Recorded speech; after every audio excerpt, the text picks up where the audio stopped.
On this episode of the WildFed podcast. I don't think there's a better way to protect places than by pushing people back into them. The food system is super fragile. Oh my God. Like supply chains are really, really tenuous.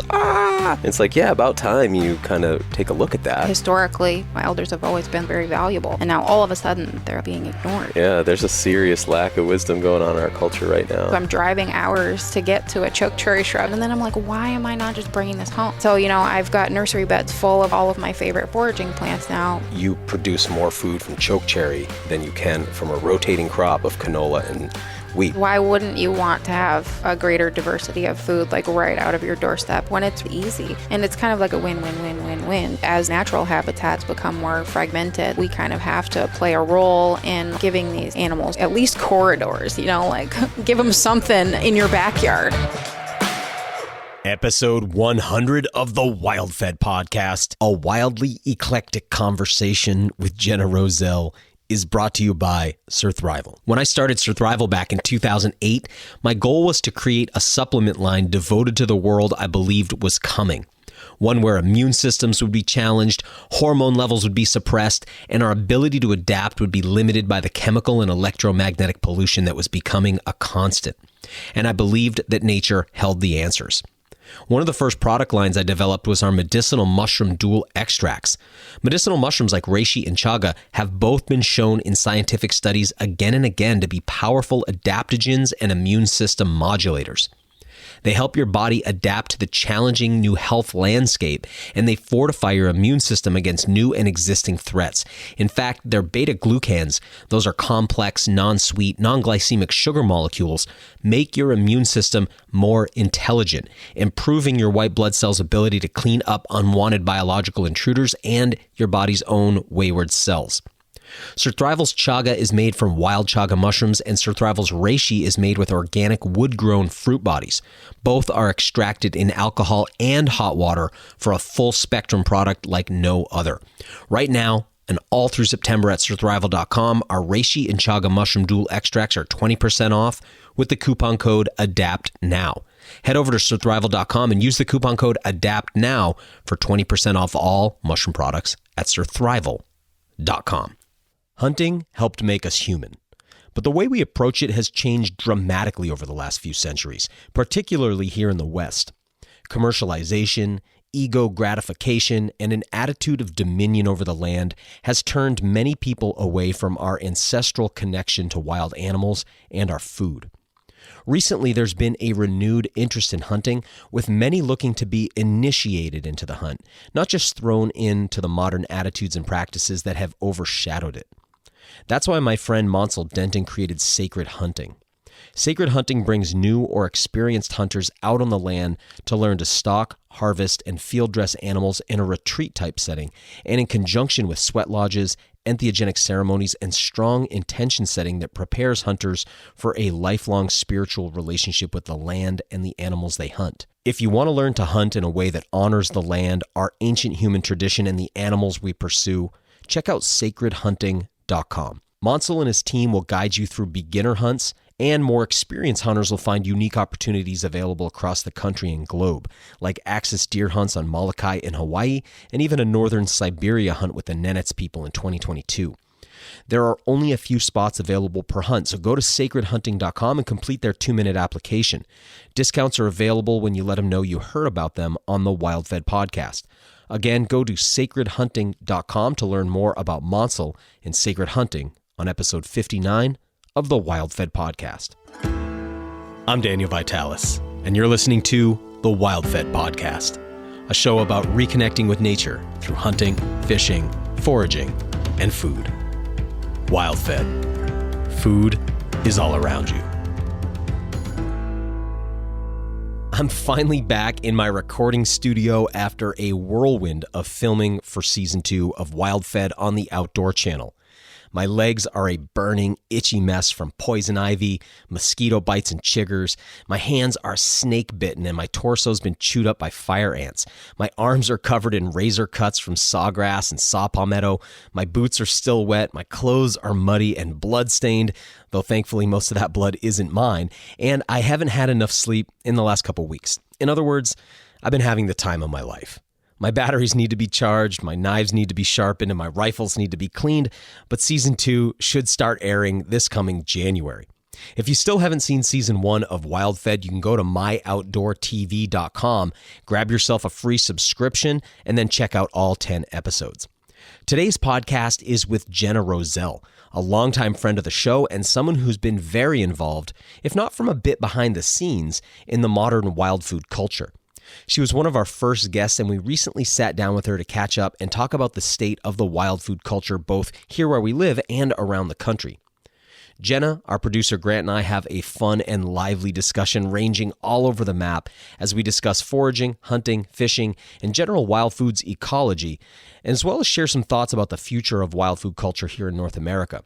I just listened back to this one, and in addition to a lot of really useful info, there's some good laughs too. It's a lot of fun.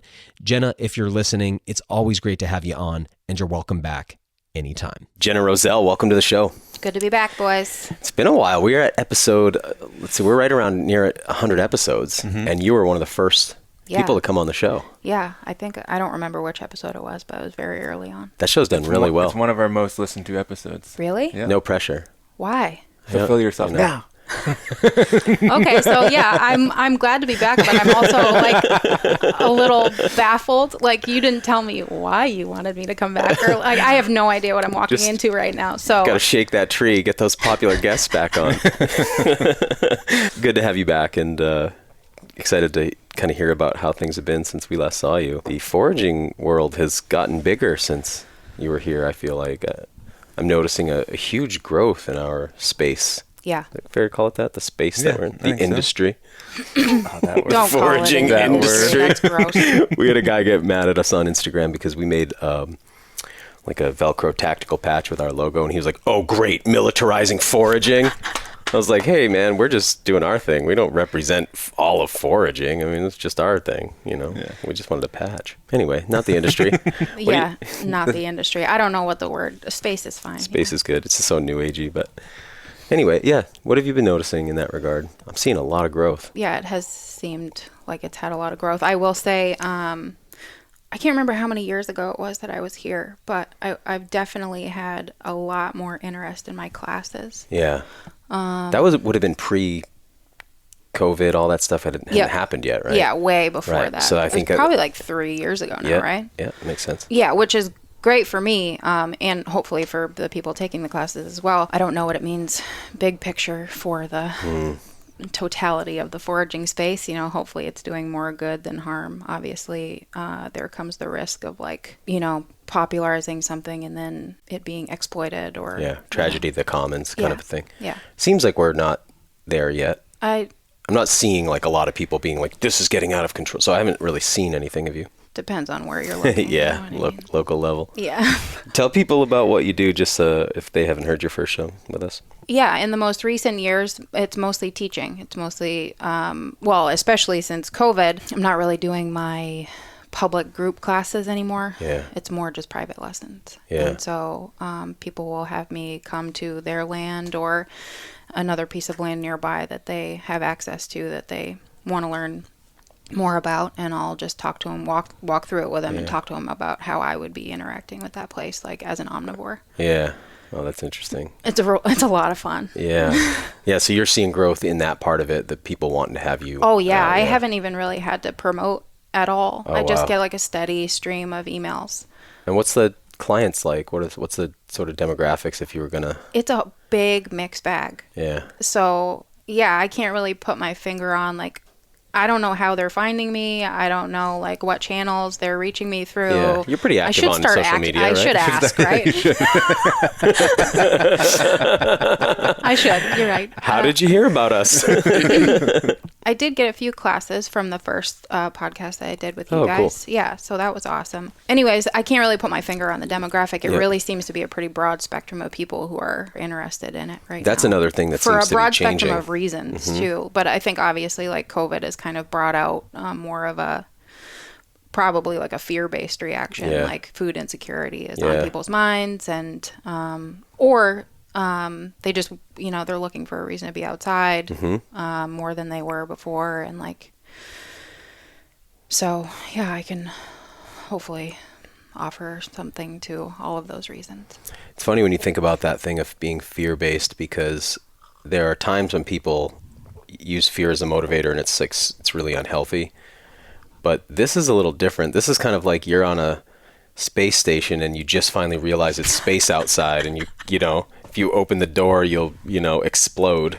And it's like, oh my God, like, oh my God, the food system is super fragile. Oh my God, the supply chains are really, really tenuous. And it's like, about time you kind of take a look at that, even if things stabilize really nicely and they roll on and everything functions well, it's still worth noting. Till next time. Yeah, right? Exactly. Yeah. I hate to be one of those people, but I think you're totally right. It gave them like a little glimpse behind the curtain that makes people very uncomfortable, and it should. Yeah. And it's so cliche, unfortunately, right now to say, but one of the things that you'll hear from people in the health space is, it's like, hey, how come how come governments are not talking about how to, there's this whole issue of comorbidities, yet like no conversation about how almost all these comorbidities are lifestyle related. For sure some of them are genetic, and for sure some of them are just misfortune and bad luck.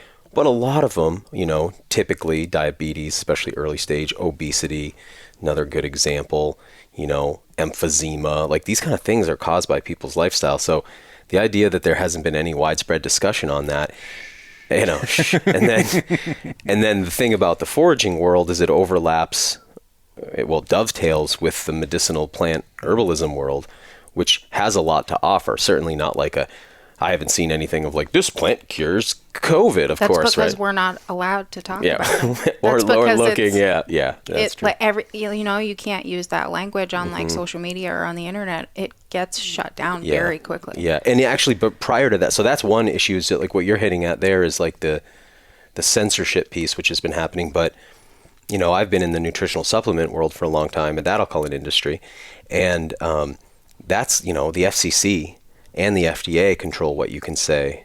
So you can never, if as soon as you talk about a supplement or an herb as working for any disease, then you're now advertising a drug, and then you're required to do all of the kind of research required to promote a drug. Yeah. So it forces you to constantly say things like, you'll have to be clever. Like, so if you're like, well, this is really good for headaches, it's like promotes natural head well-being. Because if you said it helps with headaches, then headaches are a disease, and then this thing now is a drug. So it's like always been really hard, and then now, like you're sort of hinting at, you have to be quite careful. You have to be very careful with your language. Yeah, walls have kind of gotten a little closer lately, but still so many people interested in this stuff, and like you said, a diversity of walks of life. Yeah. That's been really interesting from, the bookends are so extreme that, and then what else you've been doing? So you're doing that, but last time I talked to you, you were contributing to quite a lot of different projects, it seemed like, too, in both the hunting and foraging space. I've been doing some freelance writing for Meat Eater and Wild and Whole, and also Is Wild and Whole Danielle Pruitt's? Yeah. Yeah, and she's working with Meat Eater as sort of one of their main recipe developers or something? Yes. Okay. I think they just kind of made that partnership official, whereas like they originally were two separate entities, and now Wild and Whole is like officially under the Meat Eater subsidiary umbrella. Under that, yeah. Yep, and so, they've obviously been having a lot of growth in the last few years as well, and so she put together a team of some pretty cool people to be contributing to that. So like alongside Meat Eater, which is mostly, hunting, fishing, conservation, this is maybe more towards the totality of that self-sufficient lifestyle, like gardening, homesteading. Right. Seems like they're starting to get into wild foods, like plants as well. Right? Yeah. I've seen foraging in multiple references. They did that article in the spring on fiddleheads. That kind of took me a little by surprise, actually, I have to say. And then I don't think I saw that one. I wonder who wrote it. Yeah, I don't remember either. Was it somebody from the Northeast? I don't remember now. But it was in one of their emails, and I just was like, oh wow. And then I noticed the other day, we're going to be as I mentioned to you before, we're going to be doing something with Jesse Griffiths coming up. And so I was listening to him on Rogan's podcast recently, his most recent interview. And Joe said something like, he's talking about Steve Rinella and how so many people he's connected with come through that network. And he's like, Steve Rinella's done so much to promote wild foods. And I thought he was going to say hunting and conservation. He said wild foods. And I was like, oh, that's really interesting. So I see like a very gentle pivot on that end, which tells me that the space is just exploding. If it's, because, I can tell, not knowing the folks over at Media, but it just sure looks like they've got some good marketing people working with them and that the language is intentional. Yeah. I would assume so. I would assume the same. Yeah. I don't think that they would be expanding in that direction if it weren't wanted demand by from their the customer audience. base. Yeah. So it just tells me that this space we're at the early phase of a big growth wave. Yeah. How do you feel about that? Well, being probably great for. Yeah, I feel excited about it. The tragedy of the commons being that, I go out and harvest my fiddleheads, and then somebody comes in and goes, well, I'm only taking one leaf off each plant too, and then third person comes in and does that, and eventually we all just take our piece and there's nothing left, that whole idea. Yeah, that's a concern, but I don't think we're there. And something Sam Thayer's always telling me is like that if you press him on like, hey, well, can the whole world eat wild foods? He's like, the whole world's eating food. All that food's coming from the earth. I quote that all the time in my classes for people who are like... Can you say it better than I said it, maybe? Yeah, he says, I'm often asked, well, like all 7 billion of us can't live off the land, right? And he's like, well, what do you think we're living off of now? Mm-hmm. Like, it's just how are we doing it? Right. It's the same amount of space. Right. Like, how can we use it better? Yeah. So, yeah, I think that's a good point to drive home. And then there's this idea of land stewardship on a level that we haven't really approached culturally, but was certainly practiced here pre-Columbian. Yeah. Where if we could integrate into our culture those ideas and those ways, and we could be so much more abundant that what the wild could produce. It's like if we had passenger pigeons still. Like every American could eat a passenger pigeon a day probably. Uh-huh. You know what I mean? Like this idea that there isn't enough is because we harvested off all the cream and sent it to Europe, for hundreds of years. But if we could kind of grow the paradise back here, it seems like it could support more. But anyway, I think that ultimately, just going back to what you said, how do I feel about it? I feel great from the perspective of what we do at WildFed in our show. So that's very exciting. That's more selfish, I guess, in a way.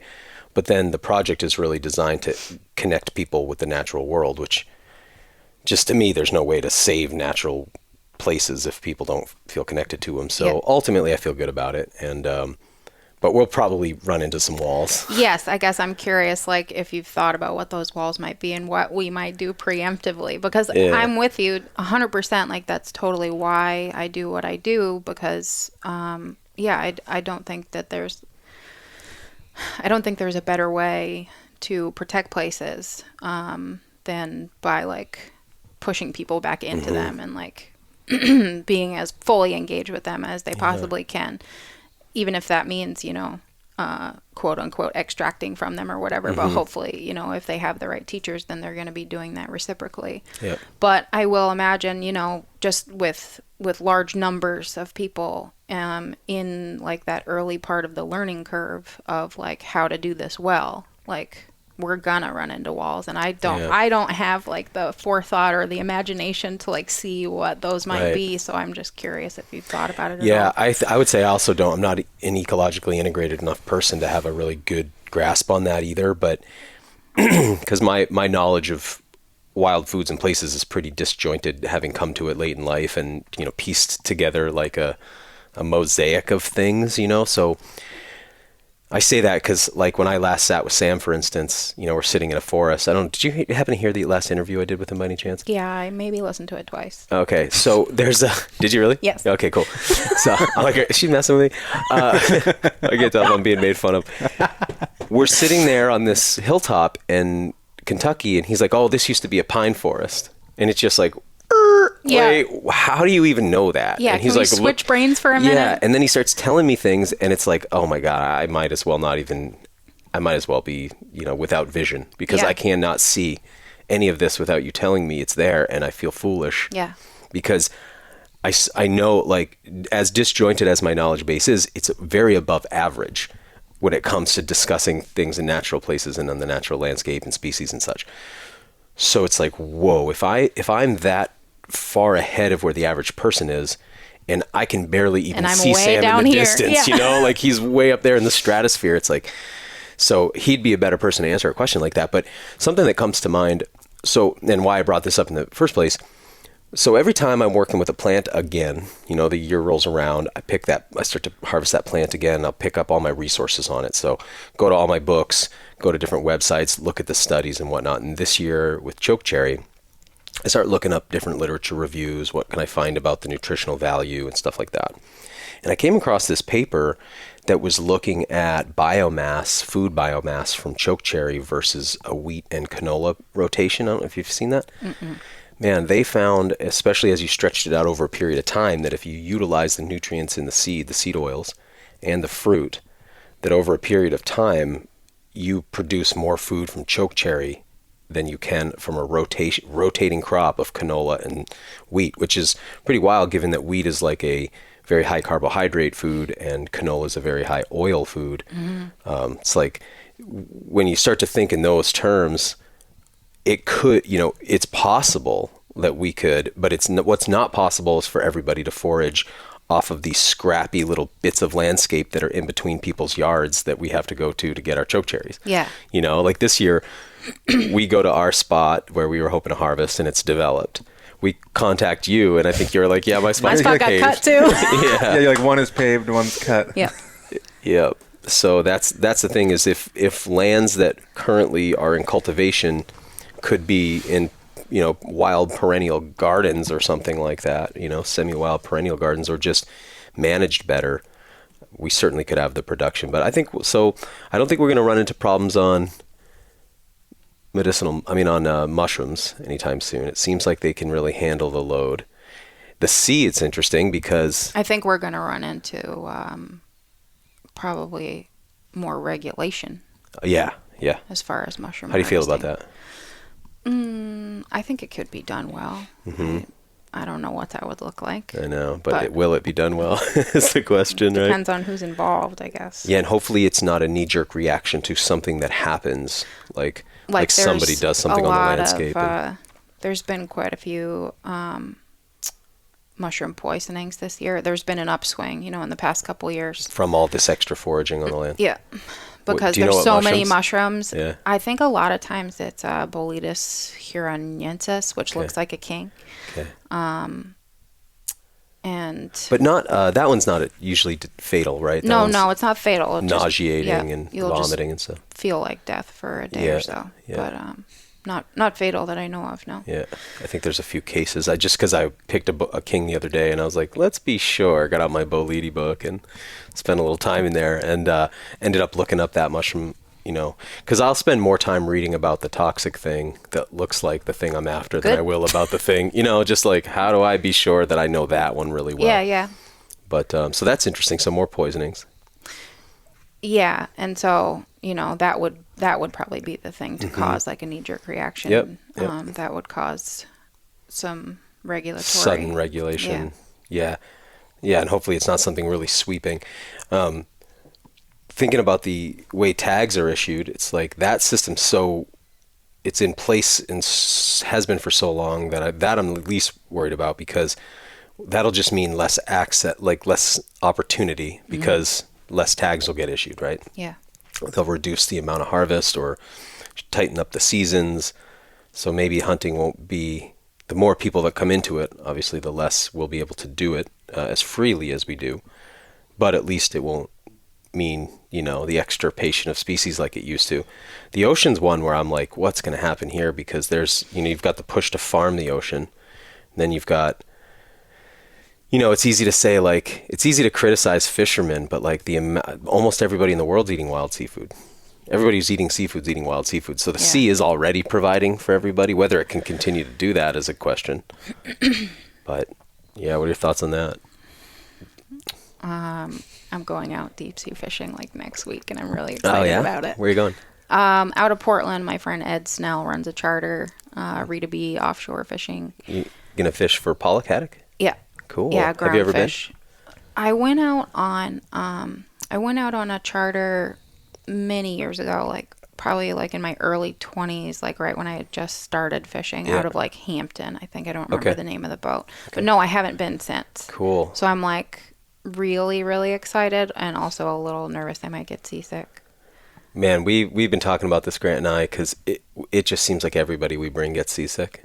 That's what Ed said. So. He was like, you never know who it's going to happen to. He's like, take your Dramamine the night before and like again in the morning, and that's all you can do. Our feeling is that it is worth taking those drugs. I'm somebody who just generally doesn't use drugs if I can help it. Yeah, me too, but I'm definitely going to take it. It's like one day and the food payoff is so huge and the side effects are so minimal. Yeah.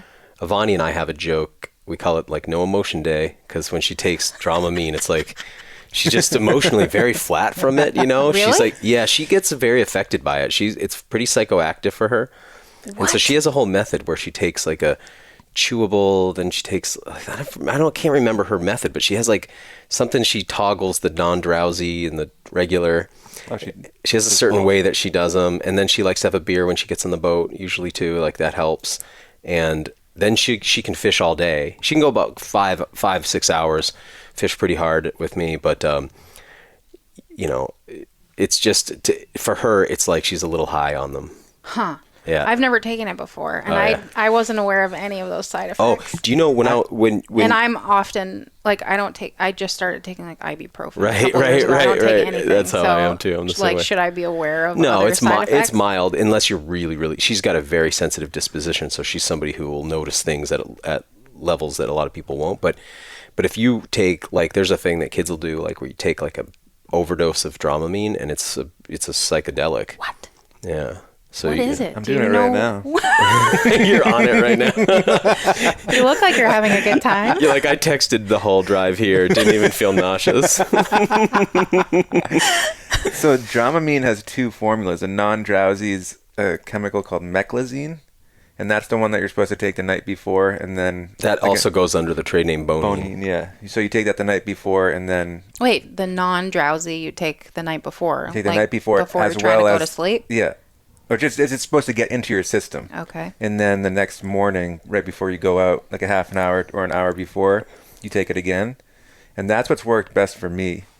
I never used to get seasick. We just talked about this on a podcast, but I never used to get seasick until I was like 31 or what was it, last year? 33. And then I got seasick for the first time. I puked so much that I broke a blood vessel in my eye. And a lot of people say to eat before you go out. I don't eat. No. I don't eat. I just do regular. I just do whatever I do. Yeah. I just do my regular thing. I've got like a whole thing. I eat a lot of ginger tea in the morning. Sometimes a lip of ginger. Take some ginger chews on the boat or but something. It's probably mental, you know. Grant shows up with, he's got like two ginger kombuchas. He's got like a big old ginger root. He's got like ginger chews. He's got 2 different forms of Dramamine. I mean, he takes it to another level. But just do your normal thing. Don't eat more than you normally do. Don't eat less than you normally do, be my suggestion. And then don't go down below. Okay. If you can help it. Like, avoid going down below whenever you can. It's making me a little queasy just thinking about I was it. going to say, don't think about it. The horizon, looking at the horizon helps a lot. Okay. So I always want to be up on deck, looking at the horizon. Even when people go into like the cabin, just up top and just want to go sit or rest, I'm like, no, I'll stay outside, breathe fresh air, and look at the horizon. I do best when I'm looking at the viewfinder of my camera. It's funny. I don't know why.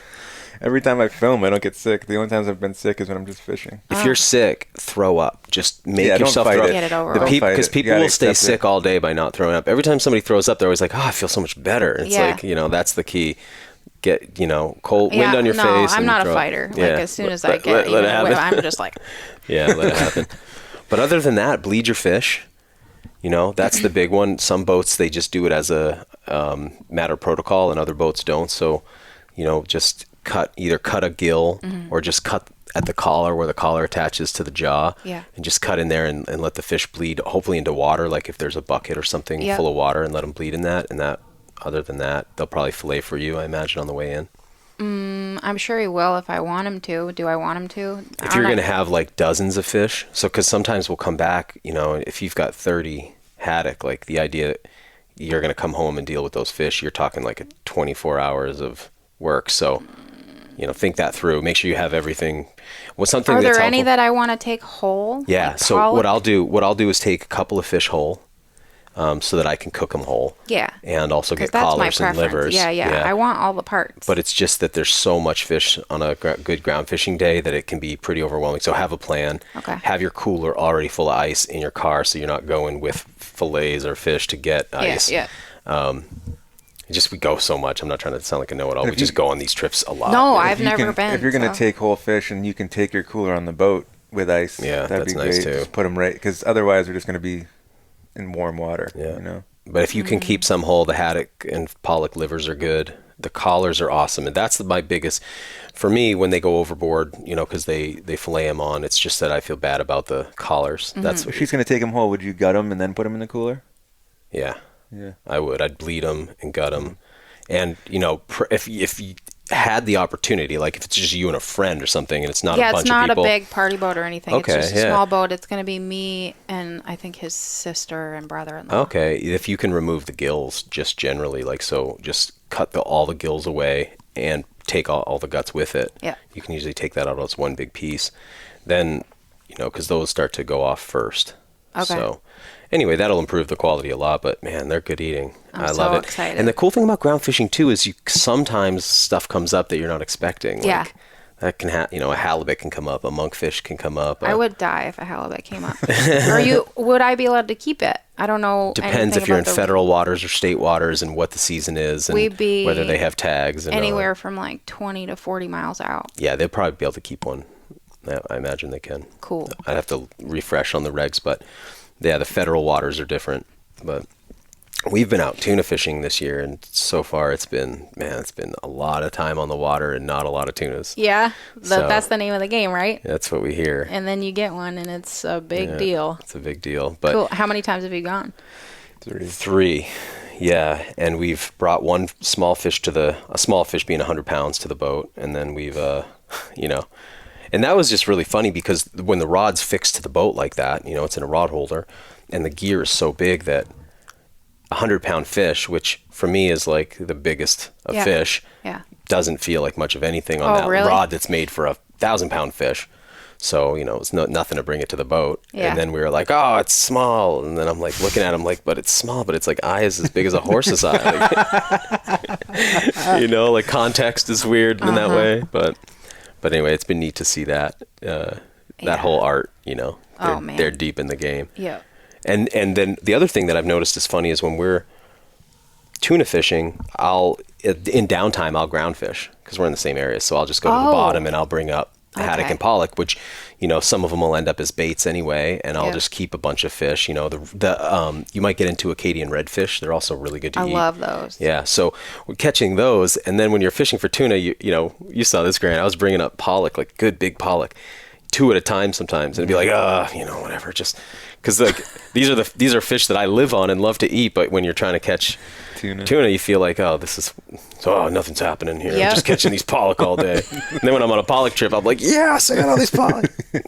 So anyway, Yeah, it's funny how we do that. Mm-hmm. I really want squid very badly. Do you know how to fish for those? You know, I don't squid fish, and everybody keeps telling me they're gonna, you know, they keep threatening it. And I know that there's guys down in York that are fishing off the docks down there. Yep. Because I see complaints in the newspaper about squid ink on the docks and stuff. It's funny. But I've never. That's I a haven't really been funny complaint. Yeah, right.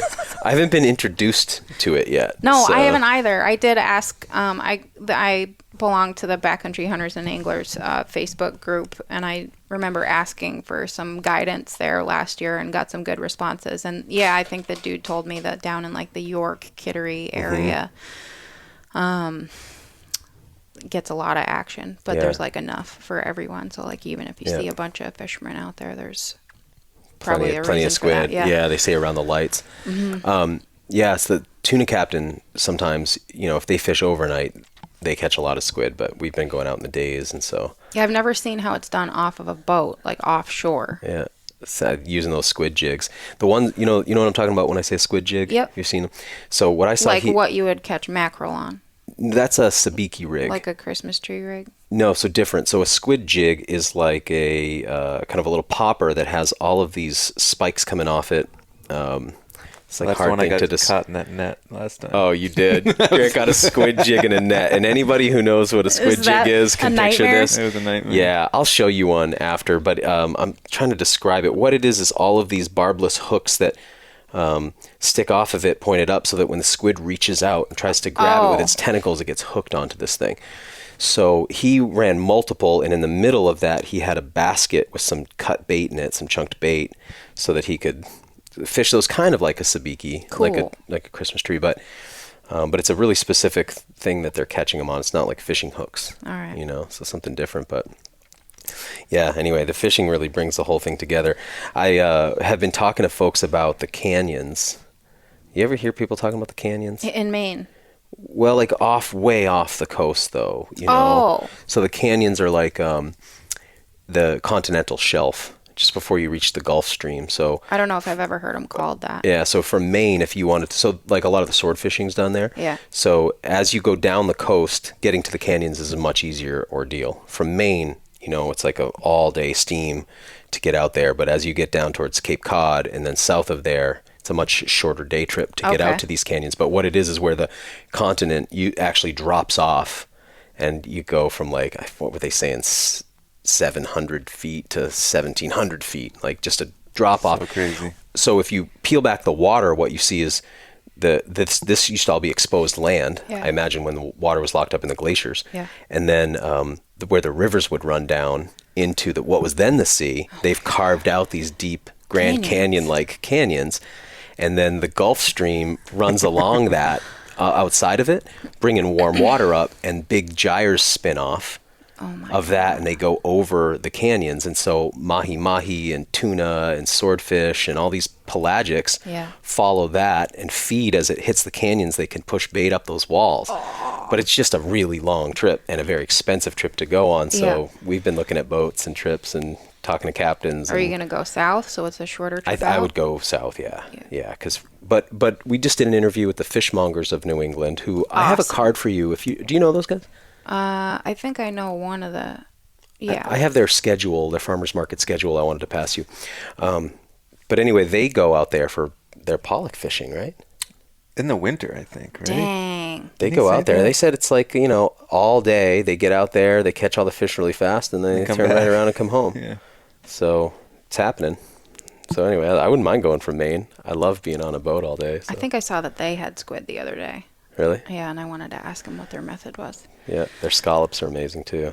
Haven't had them. I don't think I've bought fish from them in a few years since I've been down there. But I was actually trying to time my trip down to see my mother in Hampton to be able to hit one of their markets on the way down, because I really love what they're doing. Yeah, it's awesome. So that's like sea to table, basically. Yep. I just saw Josh Nyland. Do you know who that is from Australia? He wrote a book called The Whole Fish? The Whole Fish. Oh, yeah. He's got a new book called, I think it's One Fish at a Time. And this one's more specific, he takes a specific fish. He starts with extra small fish, medium fish, big fish, and then extra large fish. He does like a chapter on tuna and one on swordfish, and shows the whole butchery process as he does it. Cool. And then recipes. So he's got a new book coming out. I'm really excited about that because I would appreciate that. And I think he calls that one scale to tail, is how he says it. So of course he does. It's neat to see how all this stuff is happening. And what's Hank Shaw's new fish book called? Something catchy like that? Hook, line, and sinker. Dinner? Oh yeah. I think it's something like all that. his books, huh?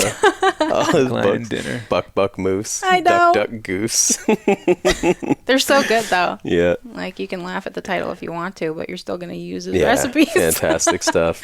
It's awesome to see. Just all the Alan Burgo's new book is really, really good. I can't wait to see that one. Oh, it's awesome. I'm so bummed. Oh yeah, I think I wrote to him after your podcast with him, and how he was talking about how he had to cut a bunch of chapters that I was really bummed about. They had a whole section on fruit he had to cut, I think. fruit, and I think there was like butternuts that he had to cut out, and Yeah. some other stuff that was just like near and dear to my heart that I'd really like to see him talk about. Yeah.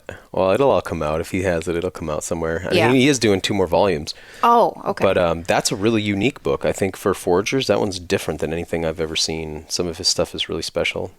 His website is just amazing too. Yeah. Yeah, what a resource. Yeah. It always pops up, even if you're not searching for him. I know. I was just noticing that the other day. That, yeah, he's like, I don't know what he's done with like his search engine optimization, but he really nailed it. Yeah, and he just has a lot of recipes on there. Yeah. So if you search for wild food, he's probably going to have it up there. Yeah. That's it. So it's like so many talented folks bringing so much content to the table right now. It's great. Yeah. So we're servicing this huge new misunderstood or not misunderstood, not well understood demographic. Mm-hmm. Because like you were saying before, it's like hard to say who these people are who are coming into the wild food world. They're coming from every direction. Because it's everyone. And Yeah. like they all have their own reasons. Not everybody is doing it for the same reason. Yeah. You know what I mean? And so, yeah, you can come at it from a lot of different angles, depending on who you're trying to speak to. What's your favorite kind of person to work with? I like old people. Yeah. I just always have. I don't know what that is. We just get along real well. And they tend to have more, that's probably selfish because like I usually end up getting more out of the deal than they do because, they're old people. They have more to offer than I do. Yeah, like actual wisdom. Yeah. I have a lot of data. Can I get some of your wisdom? Yes, that totally sums it up. That's awesome. Yeah, there's a serious lack of wisdom going on in our culture right now. That's hard to deal with, and it's that lack of elders. Yeah. I don't know why that is. I feel like that's been like a running theme lately, like in my thoughts and in my conversations with people.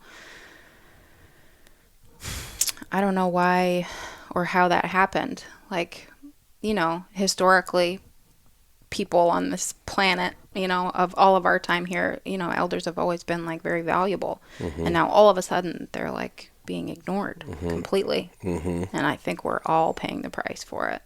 Yeah, I think we've passed that point of no return in the collapse of an empire. That's just, I'm not trying to project that belief on anybody, but I mean, looking at the situation now, I don't see us pulling out of this nosedive. And, and part of it is the breakdown of all of those important traditional biologically necessary types of relationships. Yeah. And I don't remember who I was just talking to about this, but I was saying how I get frustrated by this thing you hear in biology all the time. They love to say, after your reproductive age, nature has no use for you. And I'm always like, that is not true. That's just, that's flatly untrue. After that time in your life, you pass on accumulated knowledge and wisdom and skills. And so, what do they call that? Like the cultural transmission. So there's stuff that like, an animal knows instinctually, and then there's stuff that an animal learns, right? And you see that even with like apes, where some populations of apes will figure out a certain tool technique, and then they can teach that to other apes. Or, whales have this kind of a thing where they can teach stuff culturally and transmit it that they don't know intellectually. And if that population's lost, that knowledge will be lost. So like there's a very important role for people past reproductive age in our culture, and oh my God, to act like that scientifically doesn't exist, feel like that negates that's a lot of to me. Yeah. That's because after reproductive age, then your thinking isn't clouded by hormones and trying to reproduce. Like, Yeah, absolutely. And the stress of being in that most productive time in your life. Yeah. Because like I know right now what I feel in my life is these are the years that I have to set up the later years, so I have to work a lot right now to make sure that I'm well situated for the future. And I'm at that point in my life where it's like my physical body's still going well, but I've learned all this. Like when I was in my physical prime, I had basically no brain, right, no functioning mind. So I know, isn't that cruel how that works? It's terrible, but it makes sense in a way. But anyway, you reach that point where you're like, oh, I still have my physicality, and now I've learned some things. Now's the time to like do the bulk of my life's work or whatever contribution. Yeah. But I really love the stage of innocence that elderly folks reach when they stop caring anymore about the competition, and they go back to like a childlike innocence. Yeah. It's so cool the way That's that cycle what my works. mom told me, like, after she went through menopause. She was like, what a relief. Like, I feel as free as like a 10-year-old girl. I have never felt better. And I'm like, I like that. That sounds great. Just getting married has a component of that too. Where you're like, oh, thank God. Check that one off the list. Yeah. Now I don't have to think about it. Right. And like that all that energy that goes into, because, the funny thing about single people is that when they're like, no, I'm really loving being single right now. It's like, really? Because you're out every night trying to meet people. What's that all about? So all that energy that goes into trying to meet people, and then you find your partner and you settle into that. And it's like, if that's good, and for me, it's so good. It's and like, it frees up. oh, I have so much more time and energy and space and the synergy of having somebody to work with too, where it's like, oh, great, now I can do more things, like what I can accomplish as a team. Yeah. And with support like that, kind of that unending support where it's like, somebody believes in me I don't even believe myself right now. She believes in me. That's the best. So it's really nice, Yeah. Yeah, it's like frees you up. But my husband, we were having like a similar conversation the other night, and he was telling me how he was learning about what's a group of elephants called? Oh, not a pod, I can't wait to figure it out. A troop? I don't have any service. Oh my goodness. It's going to kill me. Oh, this is an easy one. I know. A matriarchy? My first thought was pride, but I don't think it's not. That's That's lions. Yeah, and a pod is whales. Right. Anyways, a large community of elephants. Herd? Maybe it's herd. People are like, you guys are idiots. I know. For our listeners. Sorry. We live in Maine. We're working it out. Thank you. We do not have elephants. we have no native elephant population here. So that people know. Otherwise, we would know. So he was telling me about this herd of elephants that the elder males were culled because of that belief of, they're past their reproductive age. They're of no use anymore. Like, they thought the herd was getting too big. It was being managed by some entity or another. But then after those elder males were killed, the younger bulls just kind of went out of control. Mm-hmm. And like, they were just fighting with each other. They were getting into the villages. They were just running wild and like causing a big mayhem and like doing a lot of damage to themselves, to the whole herd. And like, it was not going the way that the managers expected that it would go. And then they reintroduced like one of the elder bulls that had been like relocated and not killed, and everything just fell back into place. Like, they had an example of like how to behave. Right. You know what I mean? Yeah, maturity and wisdom, and somebody who's going to say no. Right. That's the thing, is you pull out.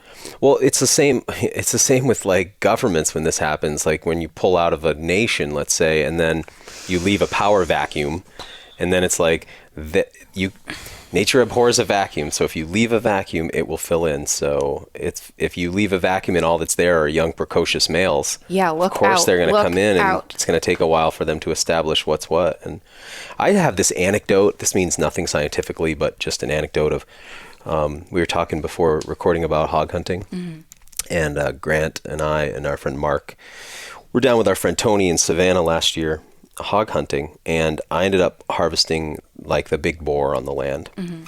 And was it the next night that you had your hunt?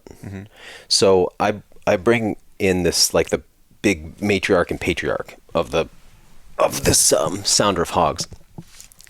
So the next night Grant's out hunting, and he shoots this hog considerably small, like a better eater, like a 80 pound, 75, 80 pound hog. Yeah. And the first thing I notice is like semen is dripping out of this hog. Oh, yeah.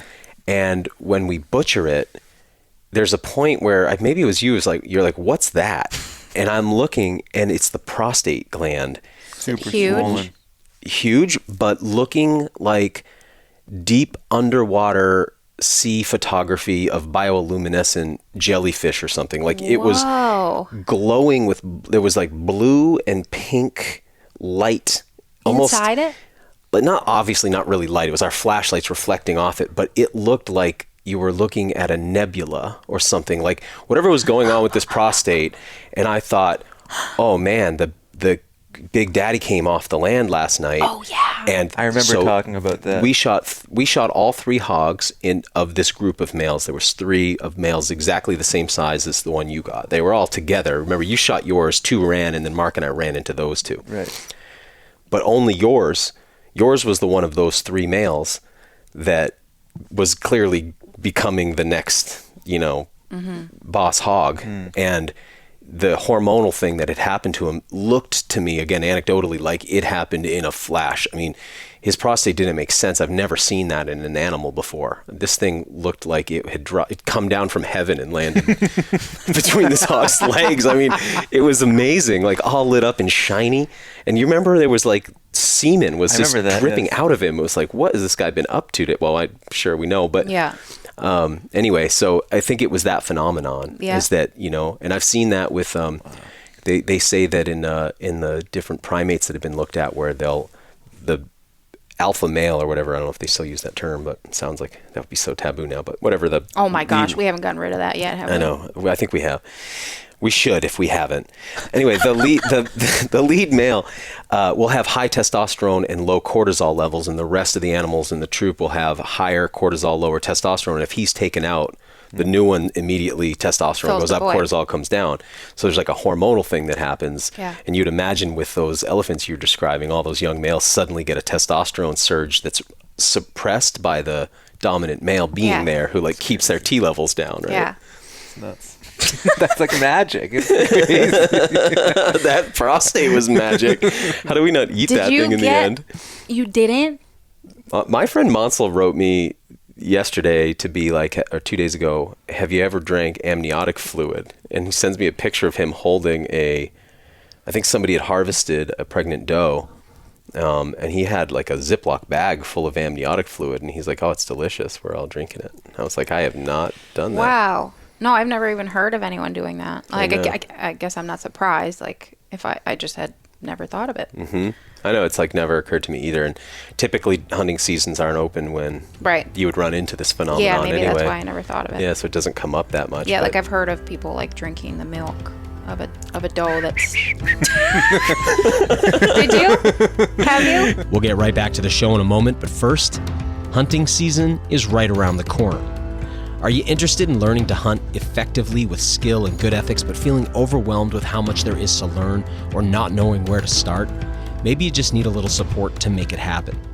Maybe you've already begun your hunting journey, but you want to increase your skills and knowledge to help you harvest more successfully and consistently. Either way, check out The Hunter's Journey at thehuntersjourney.com. I can tell you from personal experience, being able to walk into the woods and bring home food to feed my family and community is one of the most empowering and rewarding feelings I know of. It increases self-reliance, provides excellent food, and is an avenue for land stewardship and deep nature connection. But getting started can be challenging, especially if you weren't raised in a hunting family. There's so many barriers to overcome, like finding places to hunt, choosing the right gear, learning the skills, and knowing how to process your harvests afterwards.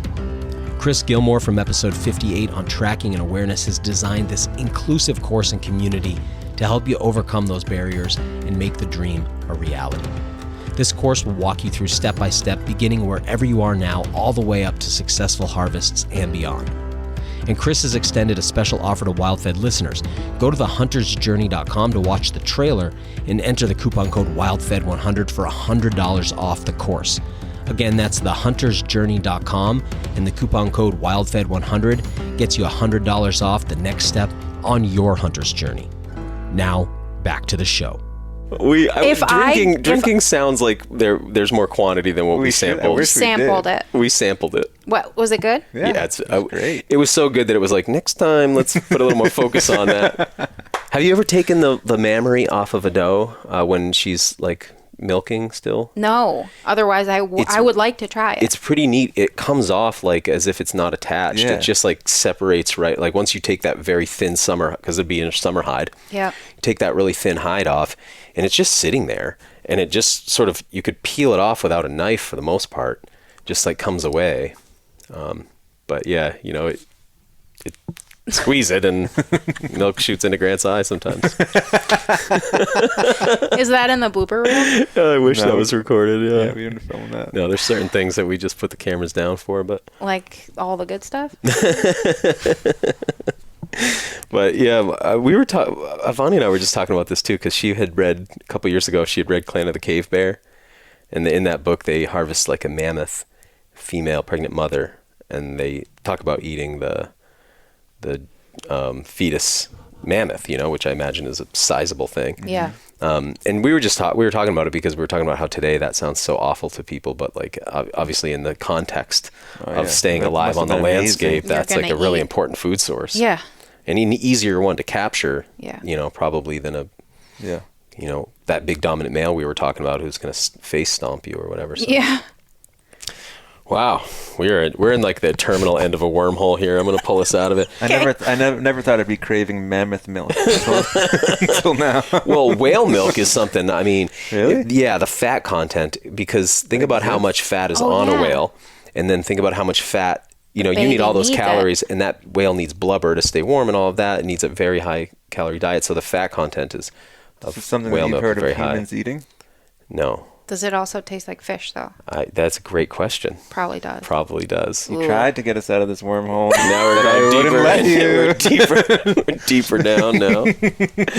I have seen also a video of the copulation of a couple of whales. Never seen that. And have you ever seen a whale penis? No, I think I've just seen the vacuolum, like the bone. The bone, yeah. Wow. But not- that I have not seen. Not with the flesh on. Oh, I'd like to see that actually. Give me some size comparisons. Let me think. I would say like the ones that I saw were like maybe 8 feet long or so. But what I saw was a female who was at the surface, flipped over, and a male on either side, and both had gotten into her at the same time. Evidently that happens. And I also saw footage, because I was like, oh, okay, they get down, you know, and then I saw footage of semen in the water, like after they mated, and it was so much, you know, I mean, you're just like, my God, I mean, all right, now get me out of this wormhole. Good luck, dude. I need to reverse, I need to reverse course right now. The world of animals is an interesting place. We'll be right back after the break. Oh, it's funny how there's like a lot of like cultural taboo around things that are just basically like would be normal to talk about, but the stuff is kind of weird. Yeah, biology. Mm-hmm. We were just talking to a guy, for the sake of his anonymity, won't disclose his name, but he was talking about eating doe uterus. All right. A moose uterus, maybe? Yeah. And that didn't sound great. But he was saying, actually, you know... Empty. Yeah. He was talking about how spleen always looks to him like it would be good to eat. And I've never eaten spleen. I don't think I have either. I can't even picture it. Okay, yeah, it's one of these organs that like kind of comes out in the pile, and if you don't dig through, you might not notice. And sometimes the spleen... I was trying to say this to our guest yesterday about how... Have you ever heard of somebody rupturing their spleen, like in a car accident? So your spleen fills with blood periodically throughout the day. I don't know what the period is. There's like a periodicity to it, but fills up with blood to, I think, recycle and clean, and then purges itself of blood. And if it's filled when you get into a traumatic accident or a really bad, some kind of physical trauma, you can rupture it. So sometimes when I harvest a deer, I'll see what almost looks like a small liver, but has a more of a kind of an opaque sheath around it. Oh. And inside Okay. almost looks like kind of ground beef is all packed in there or something, because it's full of blood. Mm-hmm. But it's harder than a liver. Like a liver's got that real kind of gelatinous softness to it, and this thing is stiffer. Yeah. So that, anyway. And he was talking about looking at pancreatic tissue, because he was talking about doing necropsies on moose, and he said, he was talking about finding the pancreas. I was like, I don't think I've ever seen a pancreas. And he was like, well, it's not really a thing. It's like just a tissue. It's like tissue that's woven into the rest of the intestinal tract. So it's not like how we picture it being like a separate organ. He's like, it's not quite like that, but the spleen is. And point is, I've never heard of anyone eating it. Is he the one that said that he ate it? No. Oh. I would never connect this person to that story. I think he knew somebody who ate it. Yeah, somebody who did. Wow, how's your foraging season been? Not finding a whole lot of milk out there, but it's been pretty good. Great mushroom year. Yeah. But honestly, like, I don't know. I guess I've been spending a whole lot more time teaching than actually collecting the food this Such year. an interesting dichotomy there, huh? Yeah, which I have mixed feelings about. Like, mostly I feel good about it, but then, you know, I'm sad to, like, not have some things, some of my favorite foods to eat. But it's probably, yeah, I don't know. Maybe someday I'll, like, be good enough at time management where I can do both. But as of now, it feels like it's one or the other. And, you know, if I've got the interest for the classes, I'm going to go with that. Yeah, that's challenging. It's for us too with WildFed. This is the time of year I'd be setting up, you know, for bear, and you know, I have a tree stand in my garage that's been sitting in there for months that I've been meaning to put out in a new spot, and I'm just busy with the production. So, like, both of us are in this, I guess, because you're still out there doing the wild food thing, but you don't have as much time to do it personally. Yeah, it's like a bit of a sacrifice. But, Yep. Yeah. But yeah, I have that too, and I did get into choke cherries pretty good this year, which I just can't let go by. It's good when it lines up like that when we're filming for something that you want. Yeah, and I put a lot of emphasis on. What do you think of the tea, the fireweed tea? I love it. I really like it. That was like a new plant for me this year to really work with. You know, plant I'd known but never really done anything with. So I try to like get something new in every year if I can, and so that was my new one this year. But miss blueberries.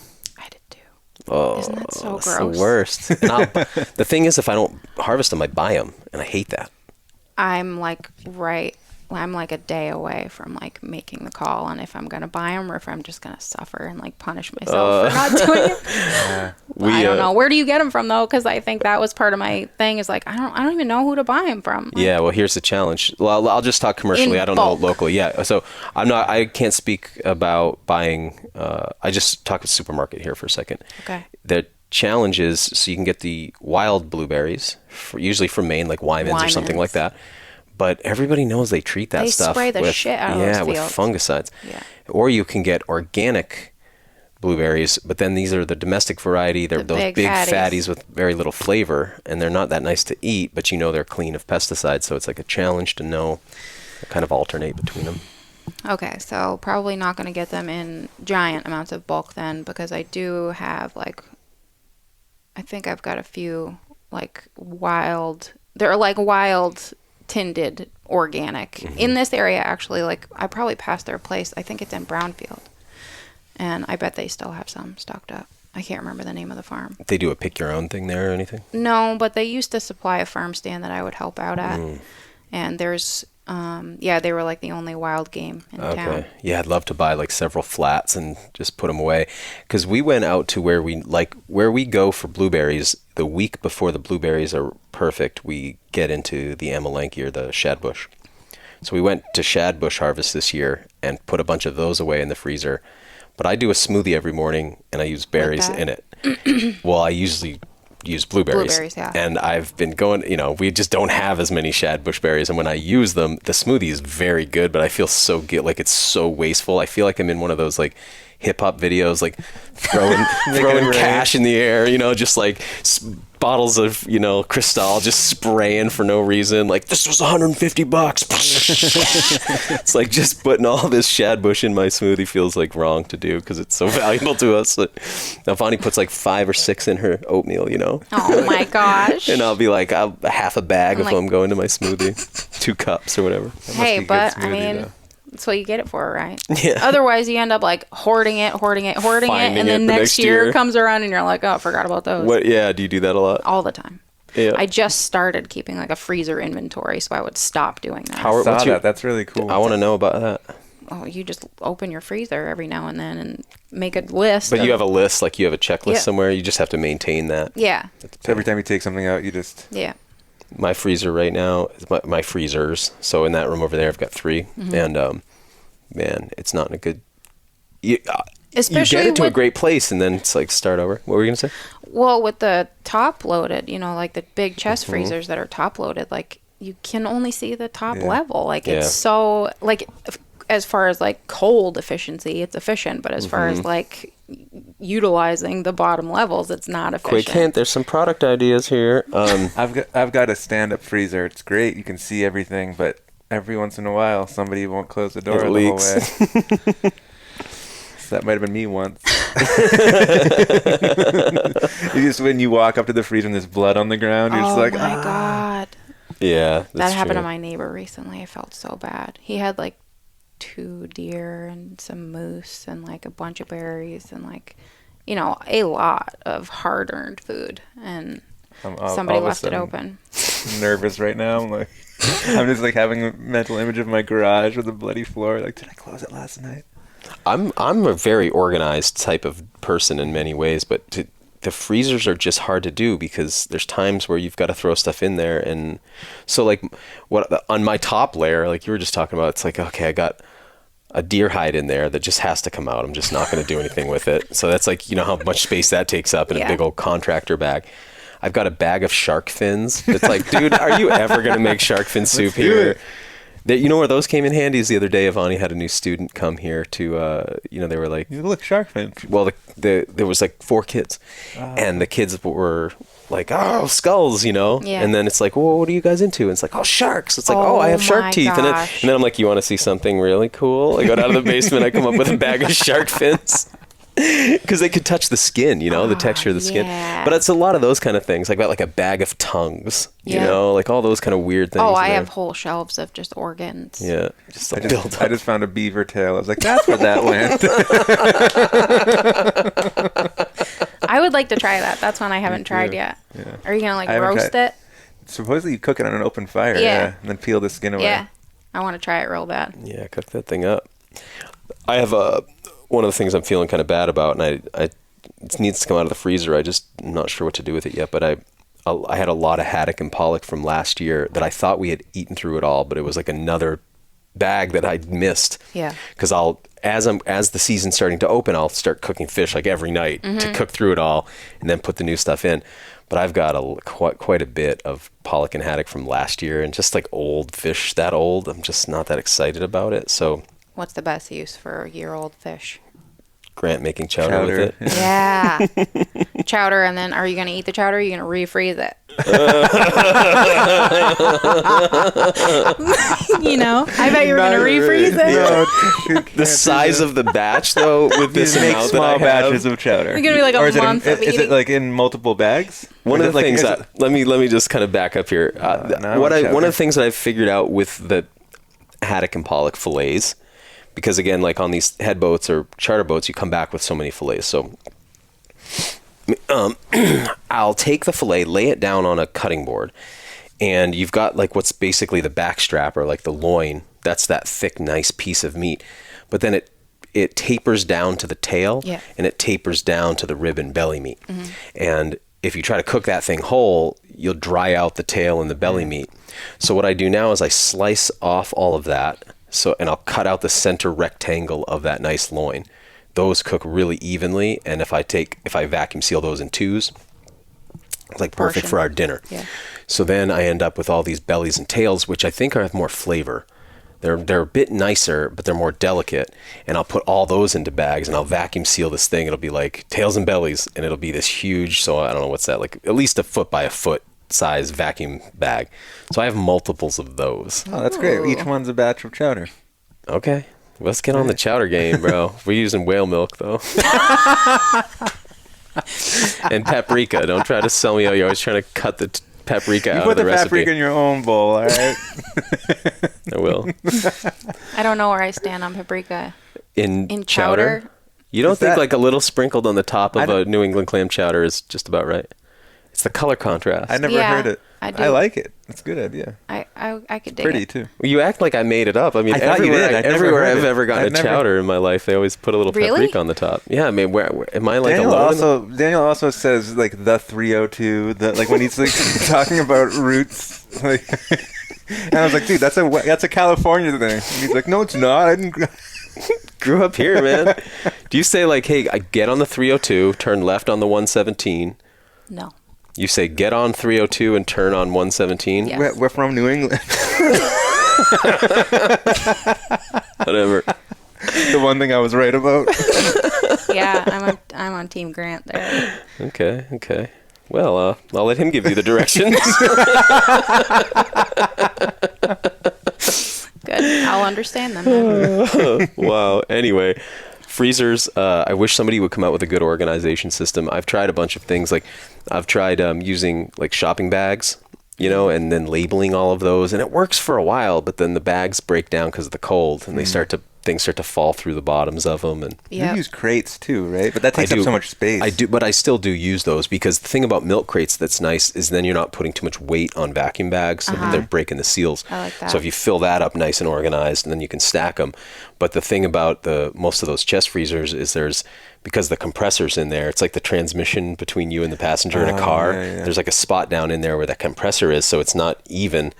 So you can't you can't fit like 3 milk crates across and 3 milk crates high. They're just not like open 1.5 like that. and Yeah, so you kind of like finagle it, and one's hanging off an edge and whatnot. So yeah, I think like color coded bags, fabric bags that were like cuboid shaped, and had a semi rigidity, so they kind of held some shape. Okay. Cube shaped. Yep. Cuboid. Nerd alert. Come on, guys, quit ganging up on me. Stop Whatever, using words Team like Grant. cuboid. You guys, You be the host. What was the word you let me get away with? Periodicity earlier. I was like, slip that one in. I mentally noted it. I was like, that just slid right by. And I plan on using it later. So thank you. Is it a real word? Yeah. Okay. Yep. Anyway, yeah, stand-up freezers would be really nice, but they're also like you can buy a chest freezer for like $175, $200, and they work good and they get cold. But yeah, it's that time of year, so it's like, and we're gonna go on a bison hunt. Oh my word! I know. So you gotta buy like 2 new freezers, or empty out those fishtails and that hide and those. I don't think that equals a bison. No, you're right. They're quite large from what I've seen. I think I'm going to need to buy a chest freezer just to put some meat in there when we get back from that. Yeah. Grant hedged his bets this year and got some cow. Yeah. And then we you got bought those, like a side. Yeah, I bought that quarter. Cool. But then we got that deer nuisance tag, and then we're going on this bison hunt. So it's like, oh, shoot. Yeah. When it rains, it pours, right? I'm sitting on a lot of shark meat, too. You know what? Ryan Bonner, who's our tuna captain, I was like, why don't you ever keep one of these sharks? He's like, because I want to eat one steak, and then what? I'm going to kill a shark and have like 15 pounds of meat. He doesn't like it? Well, it's like, he's like, you can only eat so much of it. I was like, I don't know. I just got this black tip shark. It's awesome. And then You still have some of that? Yeah, I have a ton of it. That's awesome. It's hard to, shark again tonight, babe. We're having shark again. We're eating shark again tonight. So I see what he's saying. It's not, it's. Is it not something that most people would want to eat a No, lot of? it's delicious, I've never eaten it. But they're, there's the whole like apex predators of the sea, mercury story and all that kind of stuff. And so anyway, I really like it, but It's really good. if you guys want some shark, I'll send you home with some. I'll do a little, if you guys want to hang out and do some freezer clean out, because sometimes I got to empty everything out of the freezers and then scrape them all down. Can you know that? Oh, that's not just me. No. That's like a bad seal, though, right? I don't think so. When the frost Sometimes. forms. and Sometimes it is is. It's just like a never-ending battle. Oh, yeah. It's like I you just start to assume see it it's just form, part and of you're it. like, I got This maybe again. 3 months left. Yeah. Do you use like a paint chipper? I use like a. I Scraper. unplug I put all my stuff in coolers. I unplug it and let it thaw out. Okay. And then wipe it down with towels. I don't Oh have my the patience gosh, for you're that. way more thorough than me. Well, I feel like if I don't get all the water out, it's going to happen faster.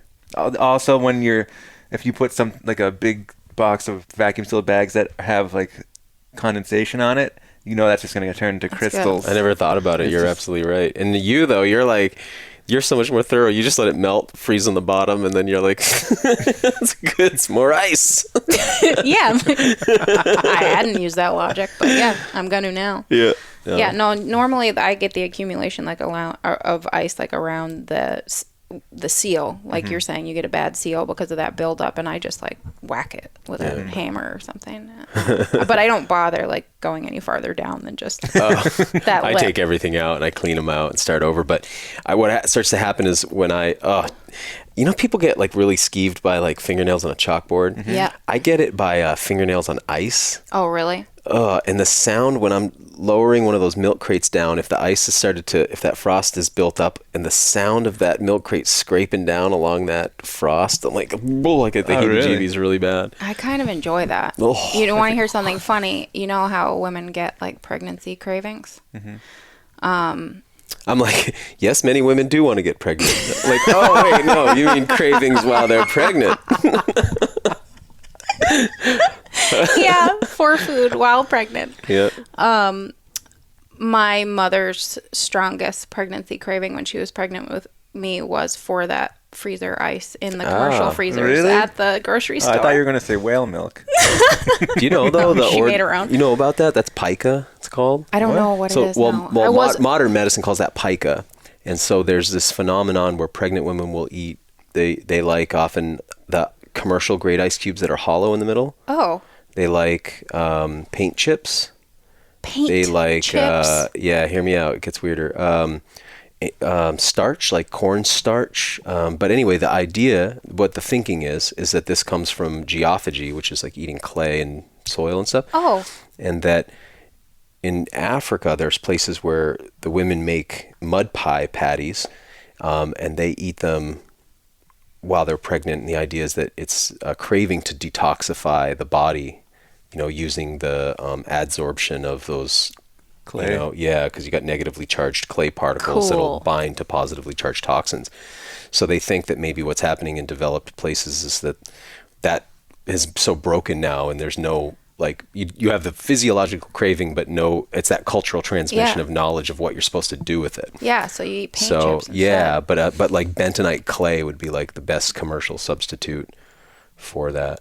That's So really it's cool. pretty interesting. Yeah, but that makes a lot of I've never sense. heard of that frosty ice, but it makes sense. It's the same Yeah. phenomenon. Yeah. Cool. I wonder if she knows that. I'm going to tell her that. She always thought it was really weird, too. That is pretty strange, though. Well, I mean, if you put a little Kool-Aid on it, it's like a snow cone. Throw a little amniotic fluid on there. That's very irreverent. What's next, Jenna?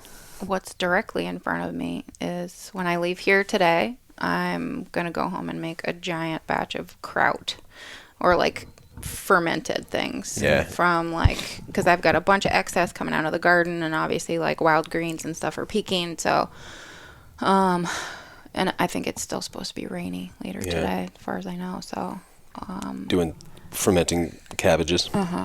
cabbages, kohlrabis, beets, Use carrots, crocks or beans. jars. Both jars, but I did get like a giant ceramic crock Those are from awesome, my huh? grandmother. Yeah. So I think I'm going to do just a big batch of standard cabbage kraut in Yep. that one. Maybe put some seaweed in it or something.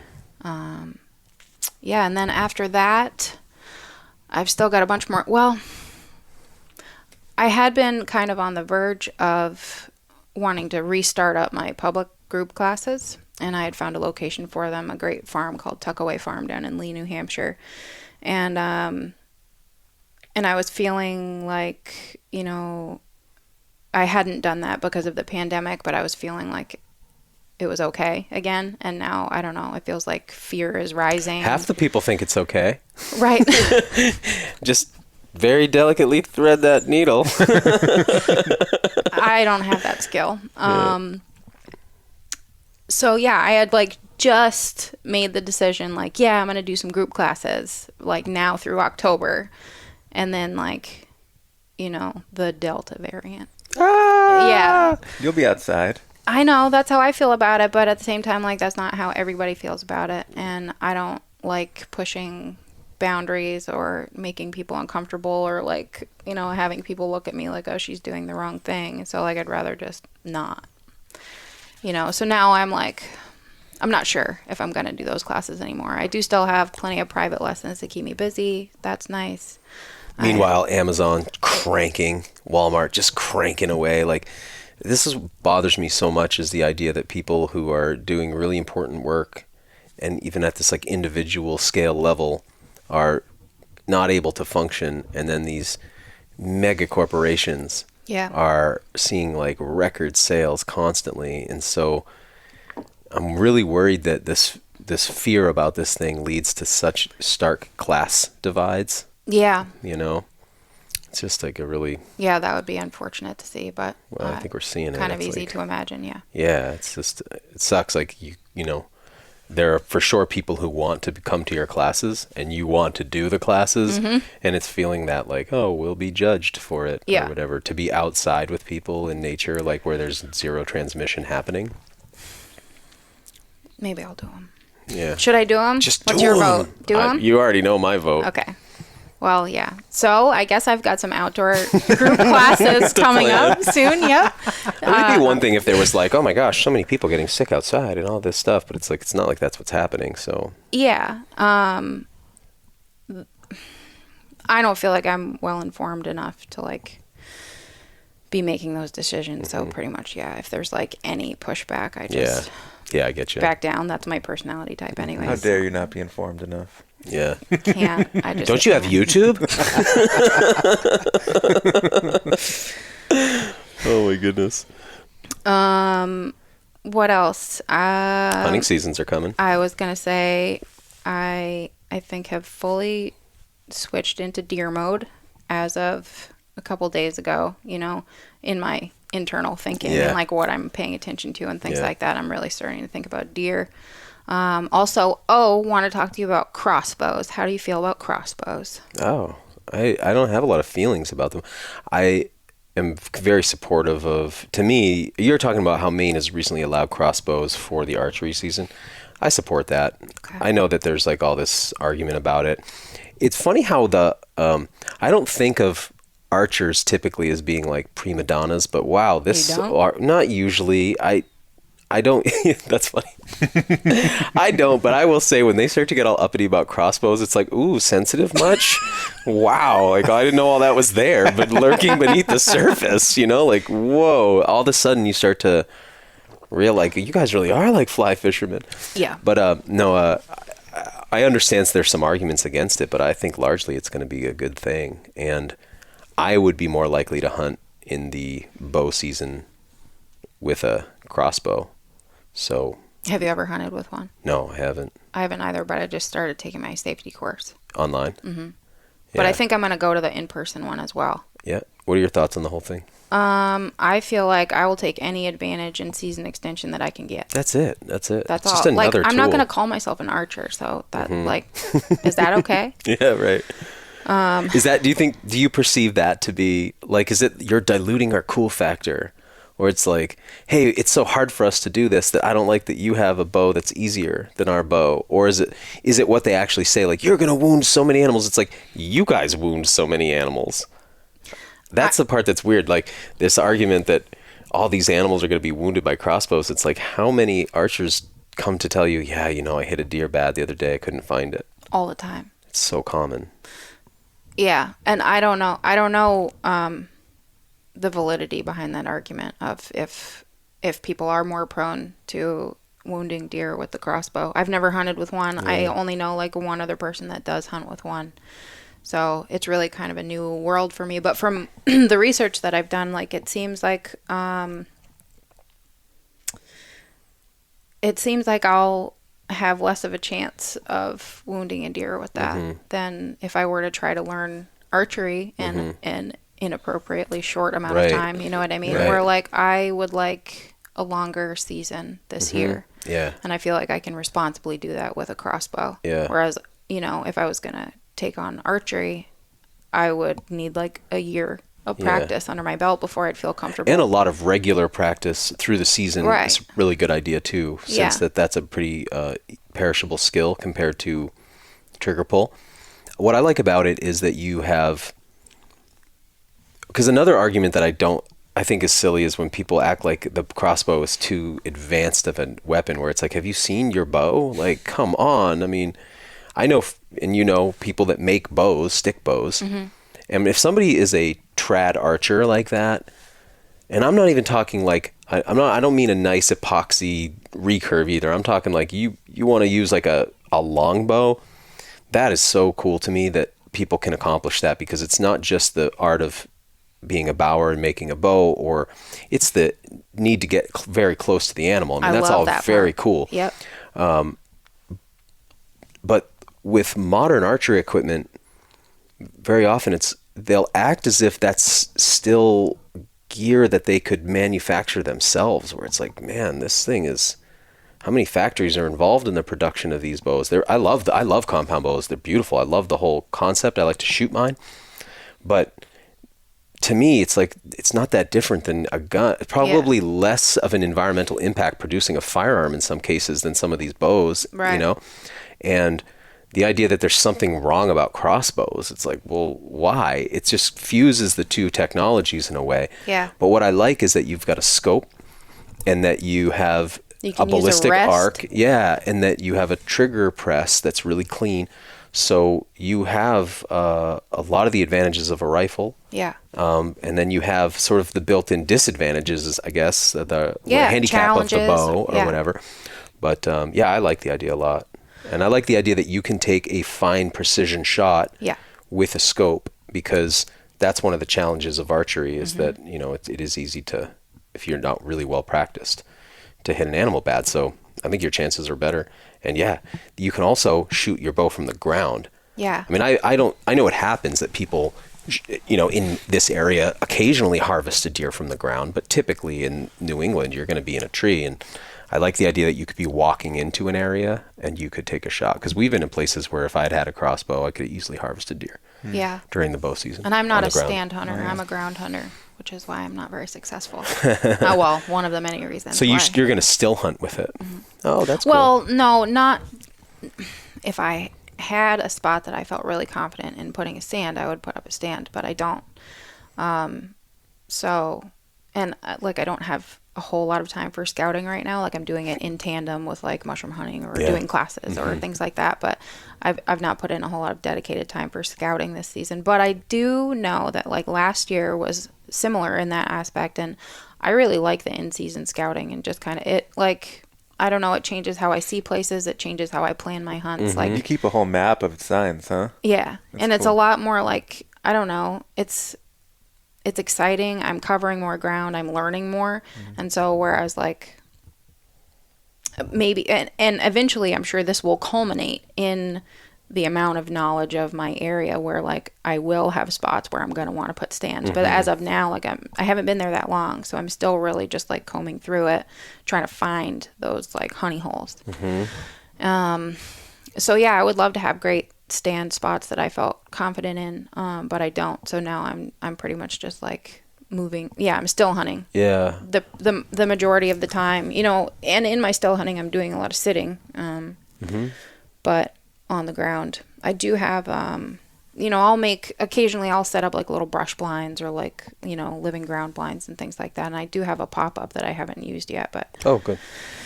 So I know that like crossbows are kind of bulky and heavy and clunky. Probably not something I'm going to be like gracefully still hunting with.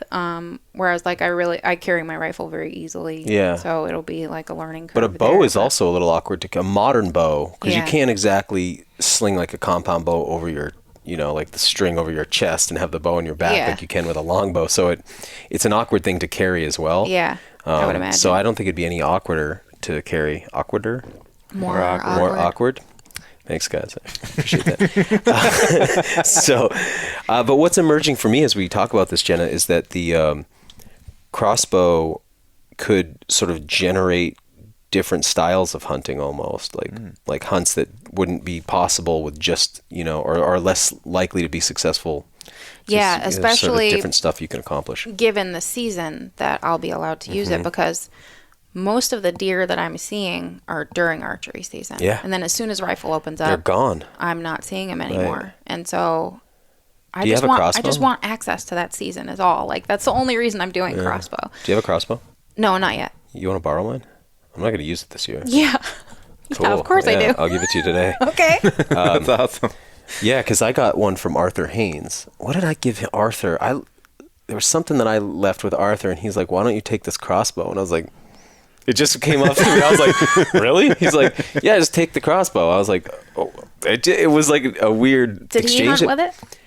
I don't know if he did or not, but he had it for a long time, and then he's just so into archery, you know. Yeah. I mean, He makes his own bows, doesn't he? he does everything. Like he makes his own bows. He'll buy bows. He uses compound bows, and so he's just deep down the archery path. Yeah.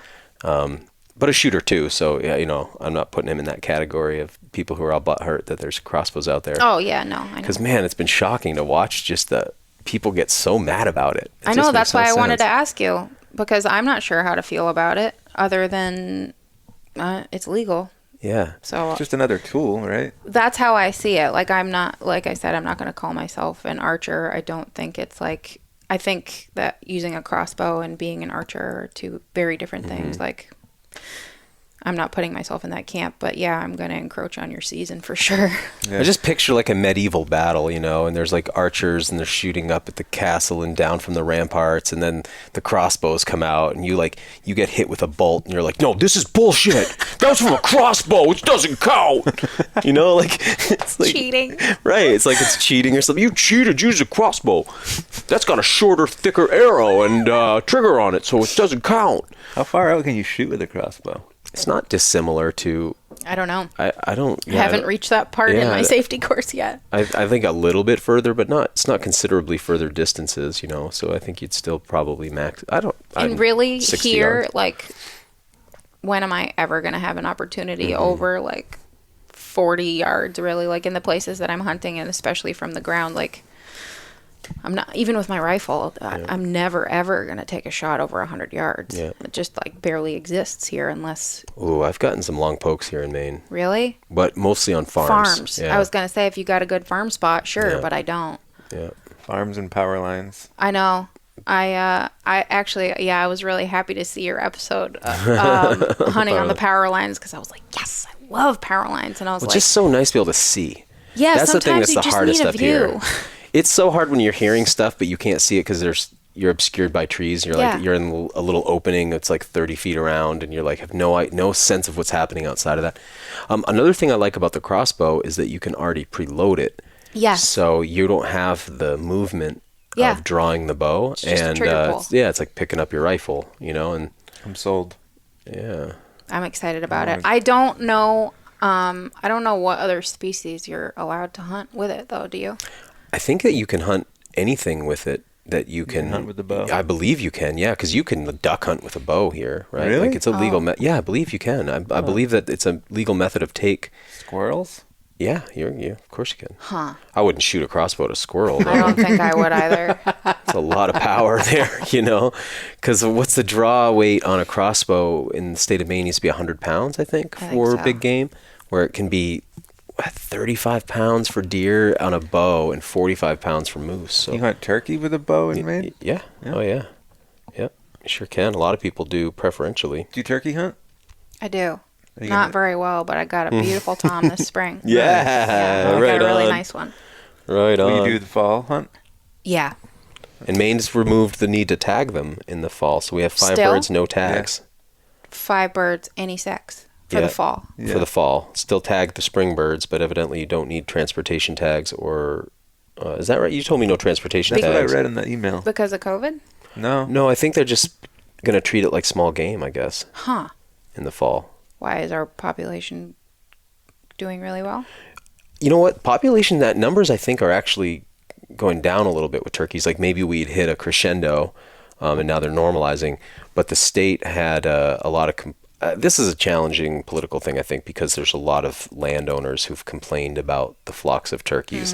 They So weird. tend to be in places where you can't hunt. Yeah. You know, so somebody's got Bird 40 feeders birds, on their lawn every morning, and they're, making a mess, and that's upsetting the landowner. So they're going, you need to issue more tags. And it's like, okay, but that just means the people north of here are going to harvest more birds, and no one can hunt down here. So it's not going to really help the problem. But anyway, there's very low participation in the fall hunt from what we've been told. And Yeah, because it's a totally different hunt, right? Like, it's not like... very different. No calling. No calling. Yeah. Just kind of like you got to know where they are. You can call, right? To get The way that people typically call is they go bust a flock of birds. And then do the rally. Sit like and the rally hand 'em. call. That's which it. you can use a dog for. Yeah. Legally? Yeah. Can you use a dog for Yeah. that You in can Maine? use. Yeah. There's There's Sal on the job. yeah. She's so gun Fall shy. hunt, not spring She hunt, is. but yeah, fall hunt. People, I guess, would put a dog in a bag. That's what they do. So bag? you send the dog in to bust up the flock. Then you put the dog in a bag, and you sit there, hide, call the birds back, harvest your bird. Why a bag? Because you need to hide the dog from the turkeys, I guess. That's just how I've heard it described. I've never seen this. Cover them in leaves. Okay, sure. I don't get the bag. Why not build a small debris hut? Yeah, I got to say, Lean to. Team Daniel on this one. Thank you. Thank you. Grant's got a little God big dang for his it. britches over here with the story. Anyway, I think that I'm editing that part out.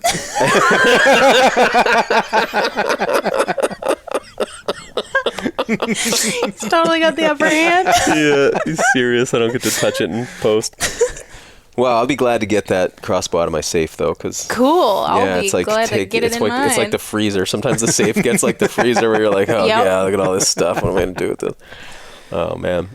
Yeah, awesome. Thank you. That's wicked exciting. I'd really be cool to hear that you, because I was thinking the same thing. Like, I see a lot of deer in the early season. Yeah. And then it gets, man, they get Real scarce. quiet. And it does. Yeah. I saw one buck on the opening day of last year's season and one buck on the last day of the Out of season. range? No, both in range. The first buck actually was one that I had been like patterning, which I had never really done before. But like, he just kept showing up when I was scouting this area. So I was like, okay, why not? You know, I'm seeing him here, so why not try and figure him out? And so that was like probably the biggest success of my season, is that like, I think I patterned him successfully. Like, I was in the right place at the right time, but he got too close and he was just coming head on. So all I had was a headshot. The rest of his body, neck, everything was covered in like low balsams. And yeah, I didn't want to take a headshot. Yeah. I would have had a hard time there. I did have a very hard time. Still, I'm having a hard time. Yeah. Because it's like, he was very close, and so Yeah. like, probably would have been like a good headshot, but still like a headshot, you know. And mostly honestly, probably just worried about how people would judge me. Oh, really? If I do a little internal digging, you know, that probably is why I didn't do it. Yeah. Not because he was so close, and you know, yeah, I feel like it probably would have been a good shot, Yeah. but I think like headshots are just frowned upon, and like, I don't like but being man, frowned upon. Yeah, I hear you. There's something nice about how there'd be no damage from the head down. So because a deer neck is I think is It's just one like of my the favorite best parts. Yeah. And then, you know, you can just do a lot of damage. Like, it's very rare that I have like a perfect clean through and through where the heart's not damaged or the liver's not damaged or that part of the rib cage is blown out or whatever. Yeah. You nick something. It's really, the idea of a headshot's nice, but I'd want like a 22 mag. Which is crazy. Yeah. Because like, you know, on a squirrel, that's my ideal shot, is a headshot. Right. If you hit a deer in the head straight on with a 308, it's probably going to do some neck damage. Yeah, but I'm picturing you were side on. No. Oh, you were facing it. He was like from me to you. Facing it, yeah. Okay. Head kind of down. Like, he was like facing the brush, but I had like full skull. Go back and take that shot. I want to know what happens. And what happened on the last day of the season? Oh, I just jumped one out of bed, and he was gone before my gun was up. I was like, it was a Hail Mary kind of day. I was like, I want to see this new spot. Yeah. You know, a little burnt out. And, you know, when you're a little burnt out, The last days of deer season you're are the just not worst. prepared, you know. And, yeah, I bumped him out of bed. But I'm definitely going to be back there this season. So A couple years ago, Avani and I it was the last day of deer season, and it's like an hour before sunset, and we're paddling down the Saco River and squirrel hunting. But I bring a deer rifle just in case. So it's like in the bow of the boat. Yeah, She's don't paddling you bring? in the back. I think you had like 3. I'll sometimes bring a shotgun too. So I'll have an arsenal in the front of the canoe. So I have that. I crawl up over the bank with my 22, and I'm standing there looking right at a 6-point buck who's just browsing, and then I'm like, Wrong gun. I'm like looking at my 22, like this is not gonna do it. So, and it's illegal here. So I back off, go down the hill. Switch guns come up. I mean, he's 150 yards away, like just on his way out. And it's just like, damn it. Yeah. You didn't get a deer that year? That was one of my first years. But it just, that really sticks in my head. It's like, Yep. why would you go up over a hill in the deer During woods deer with a 22 season? on the last day of deer season and not bring both rifles? You're asking for it. What a stupid thing, It's just like you learn over the years. What have you found like the hardest thing overall, like in development of your hunting skills? Like what have been the roadblocks and challenges for you? I think finding like an adequate amount of fresh sign, like knowing how much sign is worth paying attention to, and then aging that sign. Aging the sign is still pretty hard for me, like scrapes, rubs, scat. Yeah, I can tell if it's really old, and I can tell if it's like smoking fresh. But like that whole in between, like I don't know if that was this morning or if it was a week ago. You know what I mean? Depending on the weather, if the weather has done something drastic, and I can tell if something is aged a certain way. But yeah, that's been tough for me. Yeah. But I think I'm dialing it in Yeah. a little bit, and just like finding like big picture regionally. By big picture for me, I mean like within 5 miles of my house, because I'm not a traveler. Just getting a better sense of the topography and the resources of the whole place, and how the deer move how they're using the seasonally through landscape. the whole place, rather than just like, before, my vision was so narrow. I was just looking at like, okay, I'm going to hunt my property, and like totally ignoring everything outside of my property boundaries, which is stupid, right? Yeah. And so now I'm starting to be able It's how to... you're using the land, but not how they're Right, using yeah. it. Yeah. Right. That's interesting. And so now I am starting to piece together a better, like, total sort of a bird's eye view of what the place looks like, and like topographical features that are notable, food, water, cover. It's hard when there's a good acorn mast, because it's like people are like, well, food sources. It's like, well, there's food It's everywhere. Yeah, they don't even have to get out of bed. Yeah, they're There's just food totally dropping on them. dispersed. Yeah, exactly. Literally dropping on them. So that can be a challenge. And then have you ever deer hunted in any of the ag states? No. It's just amazing. well- Like you set up and shoot 5 deer a day if you want. Like it's just, they just walk out in front of you. They're everywhere. Yeah. Everything's open. You can see them. Yeah. You can pass on deer. Like here, you know how it is. Like how many deer do you pass on in a year? 0. Sometimes you hear people say that, like, oh, I passed on one today. I passed on an 8-pointer today. It's like, bullshit, you did. I don't believe you. Like, no way. And like, I know a few people that really do pass on deer here, but it's not that common because you don't see that many. Yeah. And then if you get an antlerless tag, it's like, okay, now I can do something because I'm going to see does, or I'm going to see, younger deer. But bucks, when you only have a buck tag in Maine, man, it's hard. Yeah. It's a lot of time. Yeah, or it's a lot of time. Or That's it's it. like a lot of years worth of time to know the spot to go to. Yeah. Or you get it's lucky. like your neighbor tells you a sweet spot. Yeah, And like, yeah. or it's luck.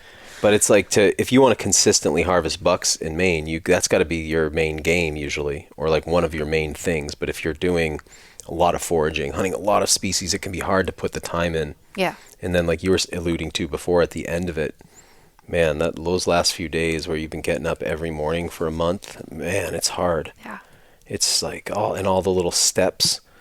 For me, I do a lot of stand hunting here on this land, so it's like, putting on the harness and then tying into the tree and then inching up the tree and then trying not to fall out of it and wrestling with the desire to look at my phone. Don't look at the phone. Put the phone away. What's the weather going to be? Maybe I should check the phone. I don't, all that stuff. Oh, look, somebody texted. Oh no, put it away. Okay, just all that stuff. I hate that part of it. It's hats off to Onyx and what they've created, but like, damn it. You know, like It's just so one much more better when it was thing just to like the look at. GPS. Like, Yeah. you know, I'm never like, let's pull out the GPS and see what's going on in the global positioning. You know, like that's not useful to me, but it's like, hey, there's my GPS is now on my phone with all my other stuff. It's like, that's just too much. And so Yep. We were turkey hunting that time, and you ordered a ghillie suit. and then the turkeys came right then. The turkeys came. Oh man, or the time last year, was it last season when I pocket dialed 911? Oh no. And then I had to have a call with the dispatchers, and I'm like, there's a bird, right? So I'm in a ghillie, and I'm like, hey, they're like, sir, where are you located right now? I'm like, I'm in the woods. Because they're like, because when you call, they got to call you back. So I had to do the whole thing. That's like, well, we're going to need all your info. I'm like, really? I'm hunting right now as a turkey. The guy's like, oh, no shit. I've done that myself. I was like, oh, wow. Like, what? So great. But yeah, the phone's always a problem on these things, you know? Or when I had a coyote come in one time, beautiful red coyote, and I don't know how I managed this, but as the coyote's approaching my stand, all of a sudden a like Sprint commercial, full volume, just busts out on my phone where I was like, no! He was just gone, you know? Goodness, yeah, it gets pretty weird. Yeah. Yeah, you're right. I need to not be so reliant on my map on my phone. I think that should be like number one goal for me is like learning how to use a paper map. Yeah. Because I don't know how. But it's hard because, you know, the paper map's not going to usually have all the property. You know, what's nice is Yeah. if you can print off. Yep. But then you're like, where am I on this map?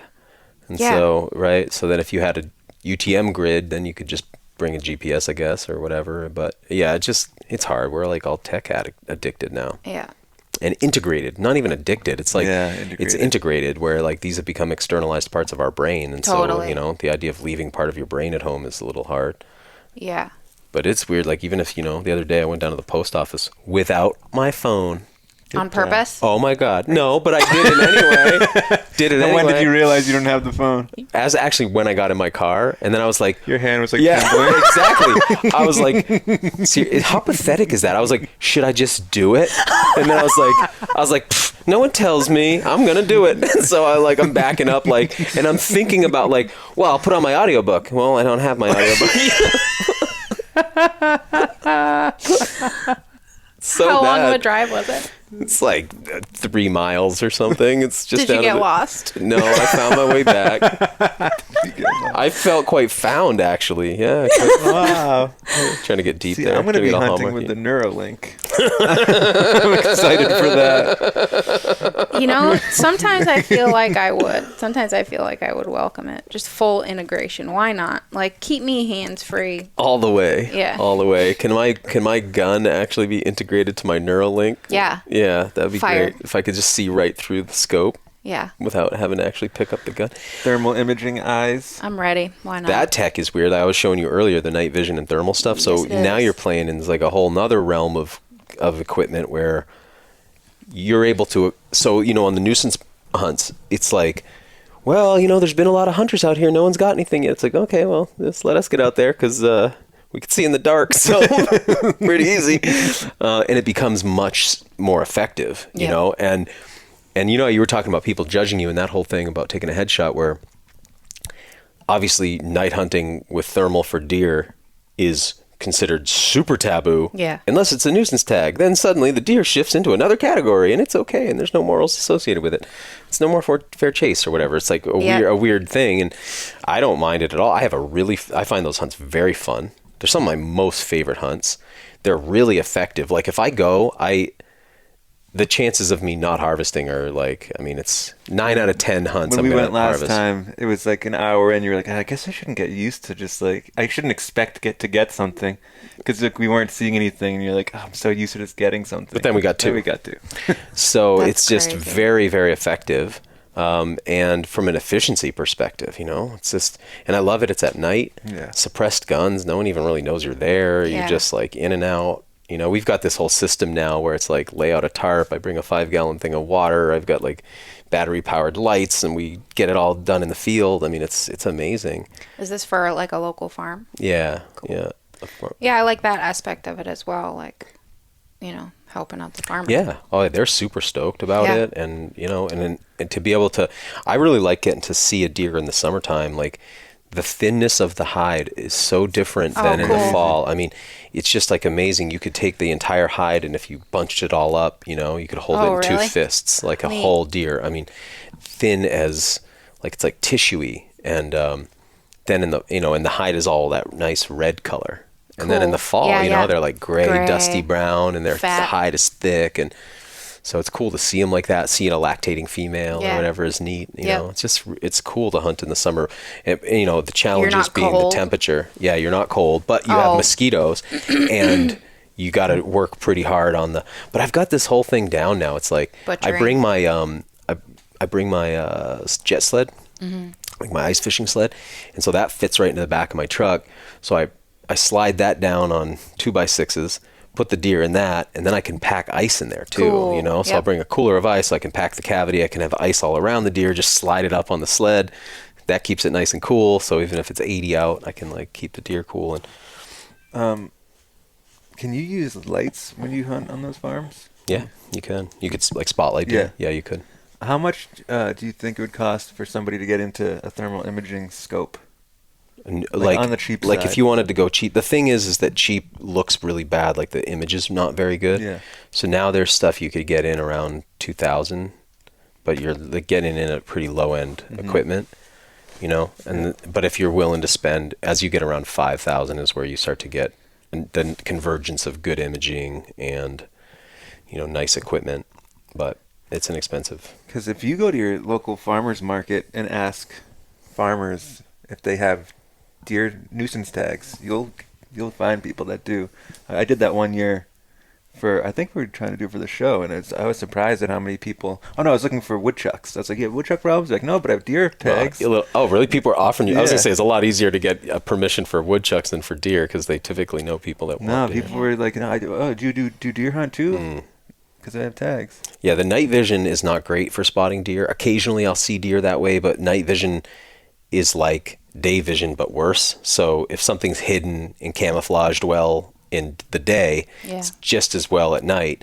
So it's more for walking around, but the thermal is where it's like things can't hide. And Cool. if you have a scope, because I have a thermal that's just for spotting as well, but when you have one with crosshairs and weapon mountable, man, it's awesome. I mean, that's just what a tool. Yep. What a tool. I like that a lot. And then, because then even if there's like some brush or trees or whatever, you can see Yep. exactly where those Yep. things are potential obstructions. Correct, yeah. That's cool. And then also when the animal's down, being able to, because that's one of the hardest things is you you knock can an animal find down it. at night. So yeah, I love that. it's quite cool. And if it's behind tall grass, you're not going to see it unless you get. But eventually you will, Yeah. yeah, because it'll stand out as can like just starkly scan. black or starkly white. Yep. Cool. Yeah, so it's really useful for spotting and finding things. And it's also neat, like sometimes I'll be sitting in like I'll bring just the spotter and I'll be sitting in my stand or in my hunting spot in the morning and other vehicles show up or whatever, and you'll be like, okay, this guy's going to try to hunt this spot too. I'll be like looking like I can see them in the dark, I see the engine's hot. It's like, oh, he's rolling the window down. Oh, that guy's smoking. Okay. And then, like Wow. it's really neat to like observe like, oh, I think he's going to come this way. And then I'll shine my flashlight at him. Bang, bang, bang. Don't come over here. But it is neat to be able to like observe things like that in the dark. It gives you a lot of sense of I bet that's what's going on. Are you allowed to bring that device on a deer hunt? Yeah, currently I believe you are. Yeah, I don't see. I don't think if you had it weapon mounted, I'm not sure. Like Right. if you would be able, but you can day shoot with it too. I mean, I showed it you through the thermal today. You can it still works. Yep. Same in the day as it does at night. It's just in the day you don't have as much stark temperature contrast. Yeah. So it tends to wash out more because everything's hot from the sun. Whereas at night things cool down and then animals really pop. But Yeah. but that's neat stuff, It'd be a good way to spot squirrels. right? Totally. Yeah, you're right. It'd be like such cheating, though. Especially when the leaves are on. Yeah. Well, or to find a squirrel too. Sometimes you lose one, or you Oh, yeah. hit it. You're like, where'd he okay. go? So that could be useful for that. Yeah, for game recovery, you can get into smaller, cheaper units, but ones you can't shoot with. But Yeah, I had never ever even considered utilizing that technology. oh, it's weird. Once you have it, man. I mean, Yeah, you it's start like to find a lot of it's like uses. adding another sense. That's what it is. And Yeah. then, yeah, I can imagine you We would want to often go back. call it like it's like the only superpower you can buy. Yeah. It's like pretty amazing to be able to see in the dark. And also sometimes it'll be like, hey, is my freezer leaking? Is my house got leaks to it? Like, you know, all these thermal leaks, you can see all Yeah. that. You can see backward in time a little bit. Like, again, like, oh, that car was running a little while ago. Oh, yeah. You know, footprints, things people have touched. I'll come home and be like, has my dog been on the couch? Yes, it's a big warm spot there. Busted. You know, all that kind of stuff. You know, things you don't normally think of. I just find hair on my couch. Bruce, you asshole! I got a short-haired dog. But I went to get in your truck yesterday. Remember, I opened the back seat to put my backpack in. I was like, nope, probably not. Right up to the front with me. Wow, cool. Well, I've got some venison and some choke cherry juice upstairs that I was gonna prep for you guys. Oh, dope. Cool. Yeah. I love that. Anything else we want to talk about? Sort of. Anything else you got, Jenna? I think we rotted a lot of people's brains today with pure mind candy. Well, okay, one more thing. Please. Not milk related. You almost got a spit take there. This will be lactose free. I think so, unless we're talking about nut milk, which is a potential. But MYLK. what? Is that how it's spelled? I don't know. No, I just see that sometimes. Oh. I was in the vegetarian world for a while. Oh, right. Vegan. I know all the little acronyms and stuff. Oh yeah, aside from teaching, my main my main goals or objectives or current work is starting a plant nursery at my house. And so part of what I'm already asking you, so I guess I will ask you on the air. And maybe I'll have a better chance at a yes. But part of what I want that nursery to be, not like the totality of it. We're growing, like, we've got thousands of plants in the ground right now, like fruit trees, nut trees, edible and medicinal perennials, root crops and things like that.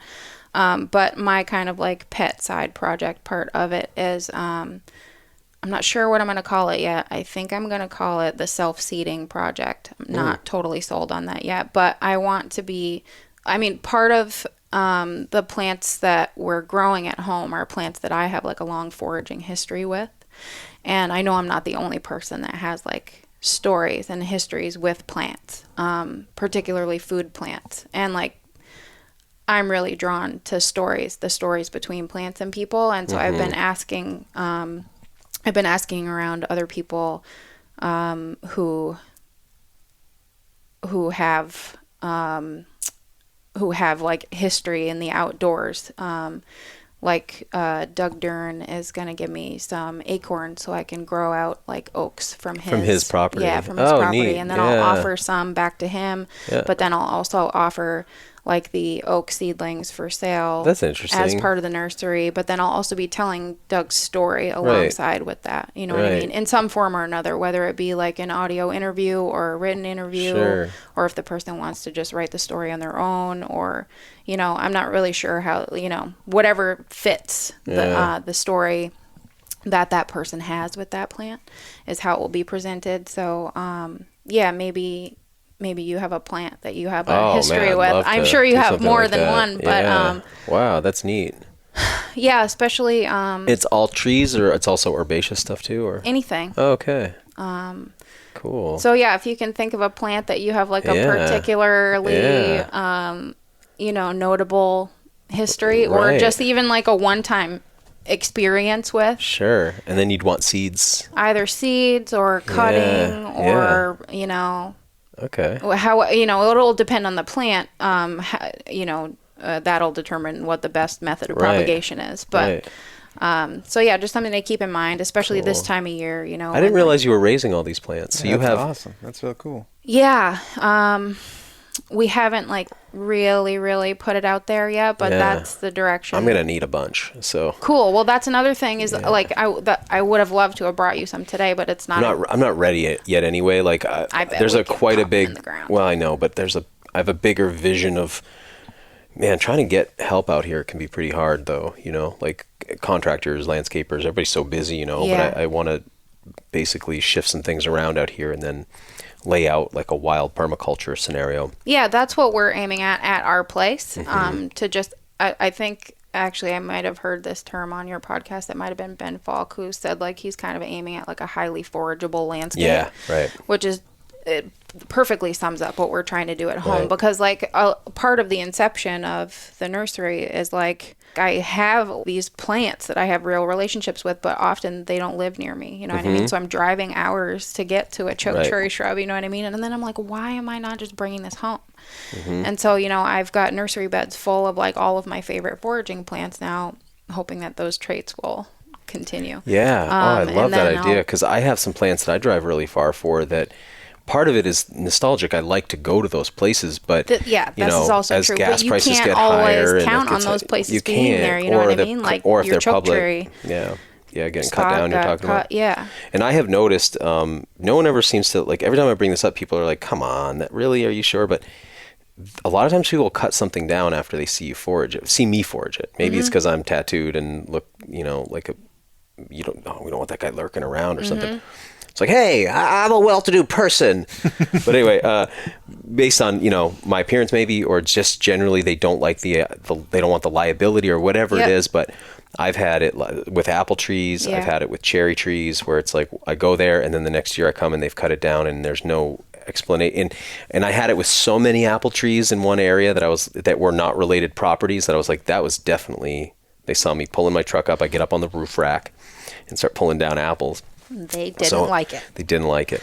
So, but my shad bushes where I go it takes me 2.5 hours to get down there. That was actually the one that first came to mind when I thought of you, because I do not have a good Juneberry spot. Okay. And I've been trying, I have like 3 naturally occurring ones on my land, but they don't fruit very well for some reason. I wonder if the seeds that I have in fruit in the freezer would still be viable. You would think that they would be viable through a freeze, but...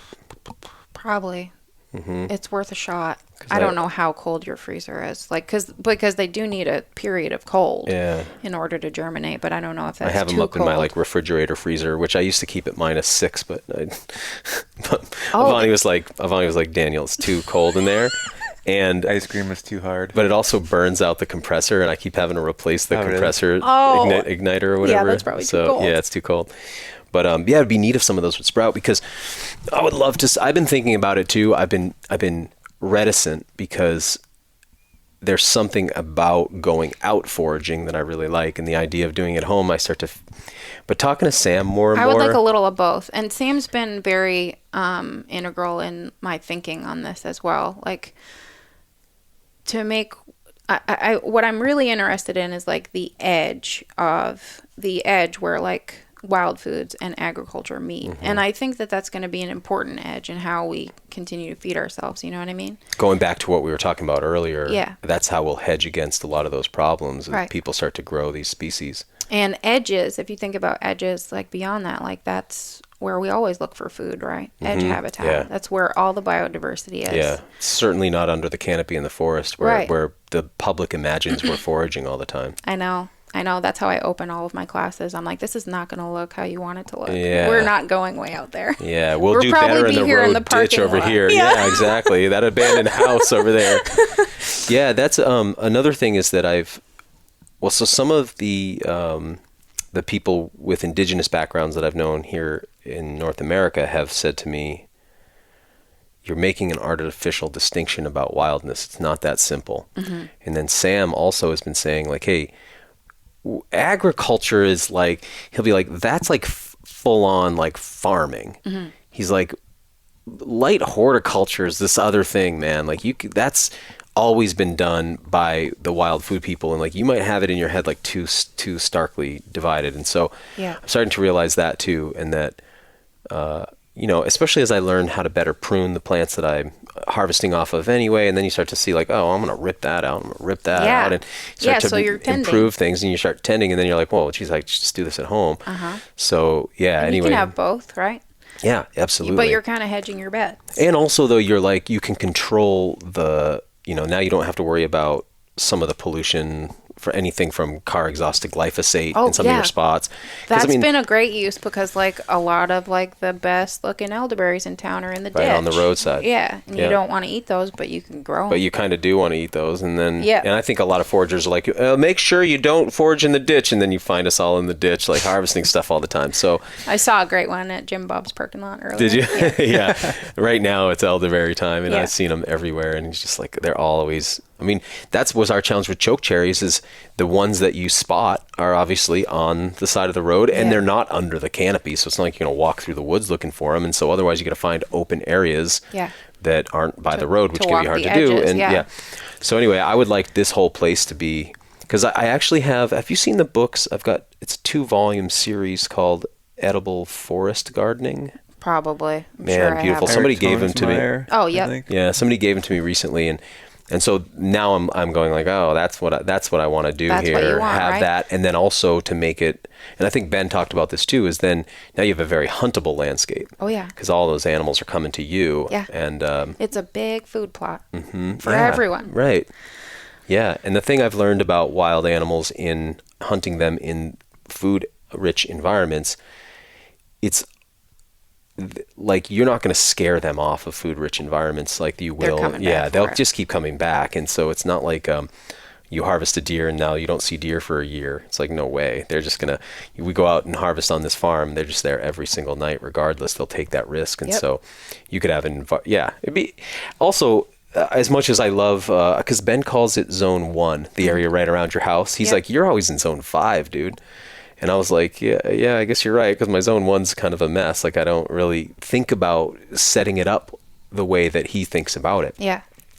But I think as just looking at trends in society, it becomes obvious that we'll need to do more of this in Zone 1 because travel, because pandemic, because of unrest, because of shortages, because of madness, because of And because whatever. why not? And Yeah. because why wouldn't you want to have like a greater diversity of Yeah. food like right out of your doorstep when it's it's easy. Yeah. And it's kind of like a win-win-win-win-win, you know what I mean? Like a lot of these plants are not only wildlife food but habitat, so you're going to be bringing them in for like many reasons. Yeah. So it's like as like natural, quote unquote, natural habitats become more fragmented, like we kind of have to play a role in like giving these animals sort of like at least corridors, give them something in your backyard. Yeah, oases. And as people also post more of their land, or the trespassing issues more and more gets gentrified and built up, it's Yeah. going to be harder and harder to do this.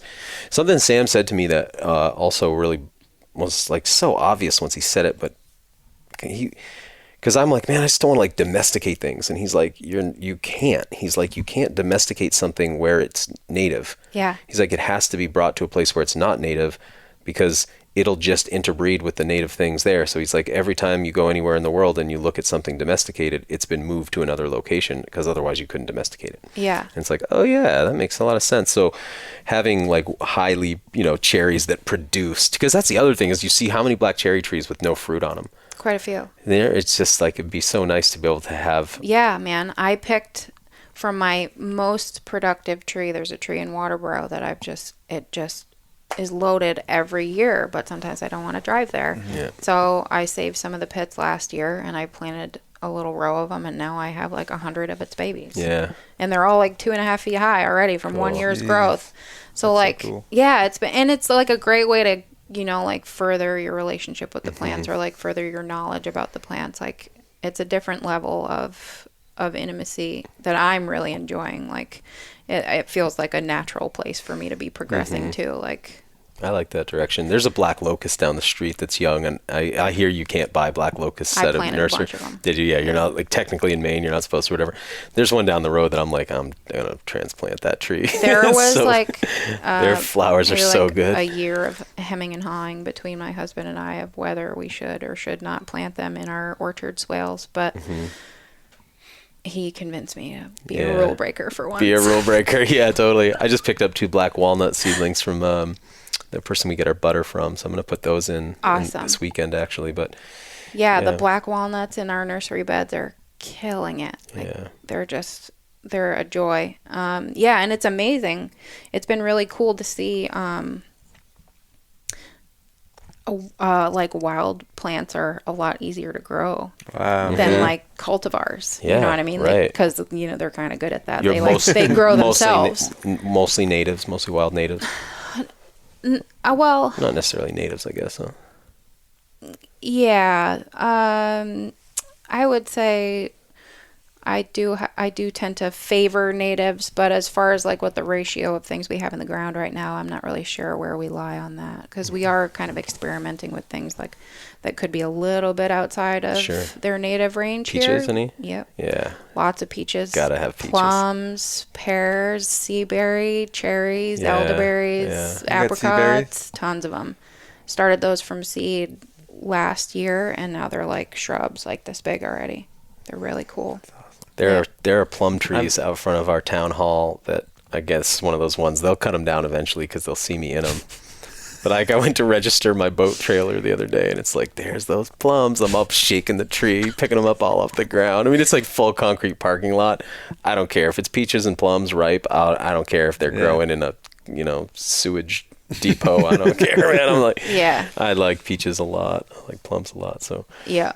No, that makes sense. Oh, you got me inspired. I'm glad to hear that, and I'm definitely going to be looking for seedlings. So yeah, and I'd love for you to just think a little bit about like what plant you might want to offer. It's a good week for it. I'm going into ceremony tonight with my wife. We'll be until Monday morning, so 4 days of, just around the fire, all the machines off, and we'll be doing our plant connecting. So cool. I'll put some thought and prayer into that. Yeah, please do. That's cool. I'm excited about that, actually. Yeah, I'm really excited about it. So what are you thinking of calling it? I think I'm going to call it the Self-Seeding Project. I love that. Does that sound good? I love that. Yeah. Okay. I'm not totally sold on it, but I think I like how that feels.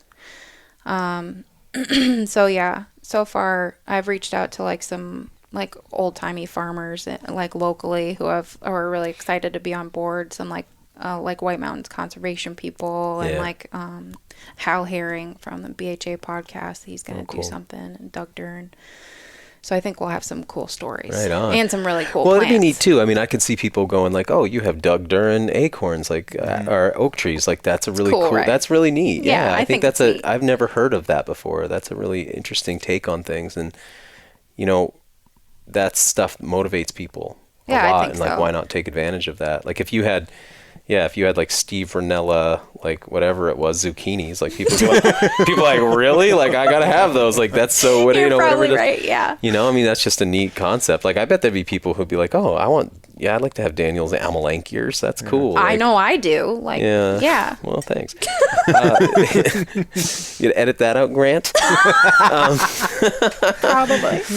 No, I really think that's a cool concept. And then you could have like a catalog of these. It just adds a layer of meaning to people. Yeah. Because certainly that's how it is when you go to a restaurant and they can tell you a little bit about the farm and here's where the rabbit came from and here's a little story of it, and you're like, oh, I just suddenly care more about this meal. Oh, I know. I love that aspect of like that's pretty much how I choose my food is like what story do I like the best. Yeah, right. And like even in seed catalogs, if you've ever seen a Fedco catalog, like they're gonna give you a little blurb. So I mean, part of it maybe seems a little sales pitchy, but I think really at heart for me is like, no, it's just what I'm into. Yeah, I don't think it's sales pitchy. I know our good friend Mark has sea buckthorns that he planted that he got from Sam. And a couple other things too, and he was quite proud of like where they came from. He wasn't just like, check out my sea buckthorns. He's like, these are sea buckthorns that I got. This is our Mark. Yeah. Remember when we were down in Kentucky, he had those plants in his backyard. See that. You're like, how'd I miss a sea buckthorn? I'm the sea buckthorn guy. Oh, you love it? I've never had it, but yeah, I'm obsessed with it. I planted a bunch at my old property. They hadn't gone to fruit yet. Oh no, and then you had to move. Yeah. He just had to move. But anyway, he was just quite excited about the origin story. Yeah. And of course, so it just makes a lot of sense. And that's the whole heirlooming concept, really. Right? Yeah, pretty much. It's not a new concept, but I think I tend to be really drawn to stories and really drawn to plants. And I know like people historically have many stories with plants, and I know I've been talking to Matthew about potentially bringing some apple seedlings from their place and planting them here, you know, and it's that same idea. It's like just, I don't know, it's just cool. Touch points. So, yeah. Right on. Cool. Well, glad to have you on board. Yeah. You're officially on board? Yep. Yes. We got that on tape. Great. There's no tape in there, I assure you. Cool. Where do people find you, and how do they get into your privates or into some of your classes that are going to pick back up once people are chilled out again? Right. You can find me at jennarozelle.com or Jenna Rozelle on Instagram. Probably that. You write a lot there. Quite poetic. Thanks. Yeah, so it's a place where you have like a calm voice in a sea of chaotic Instagram posts. Yeah.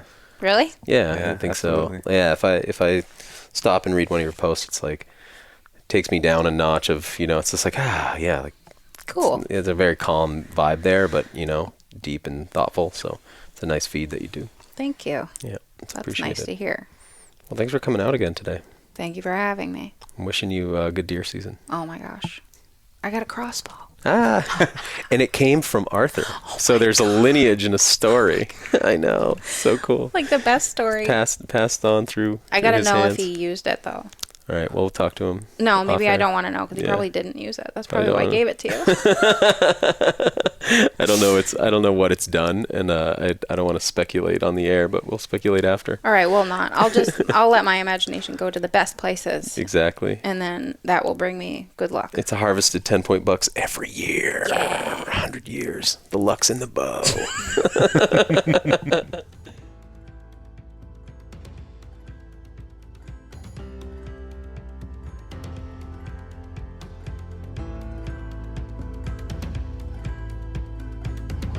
Thanks for listening to the WildFed podcast. You can help us grow the show by subscribing and leaving us a rating and review. It ensures better rankings and more advertiser interest, which translates directly into better shows, more awesome guests, and a constant stream of fresh, new content. Have a question you'd like answered on the show, or a hunting, fishing, or foraging trip you'd like to host us on? Email us at info@wild-fed.com. And be sure to visit our website, wild-fed.com, to check out the WildFed video show and store. WildFed.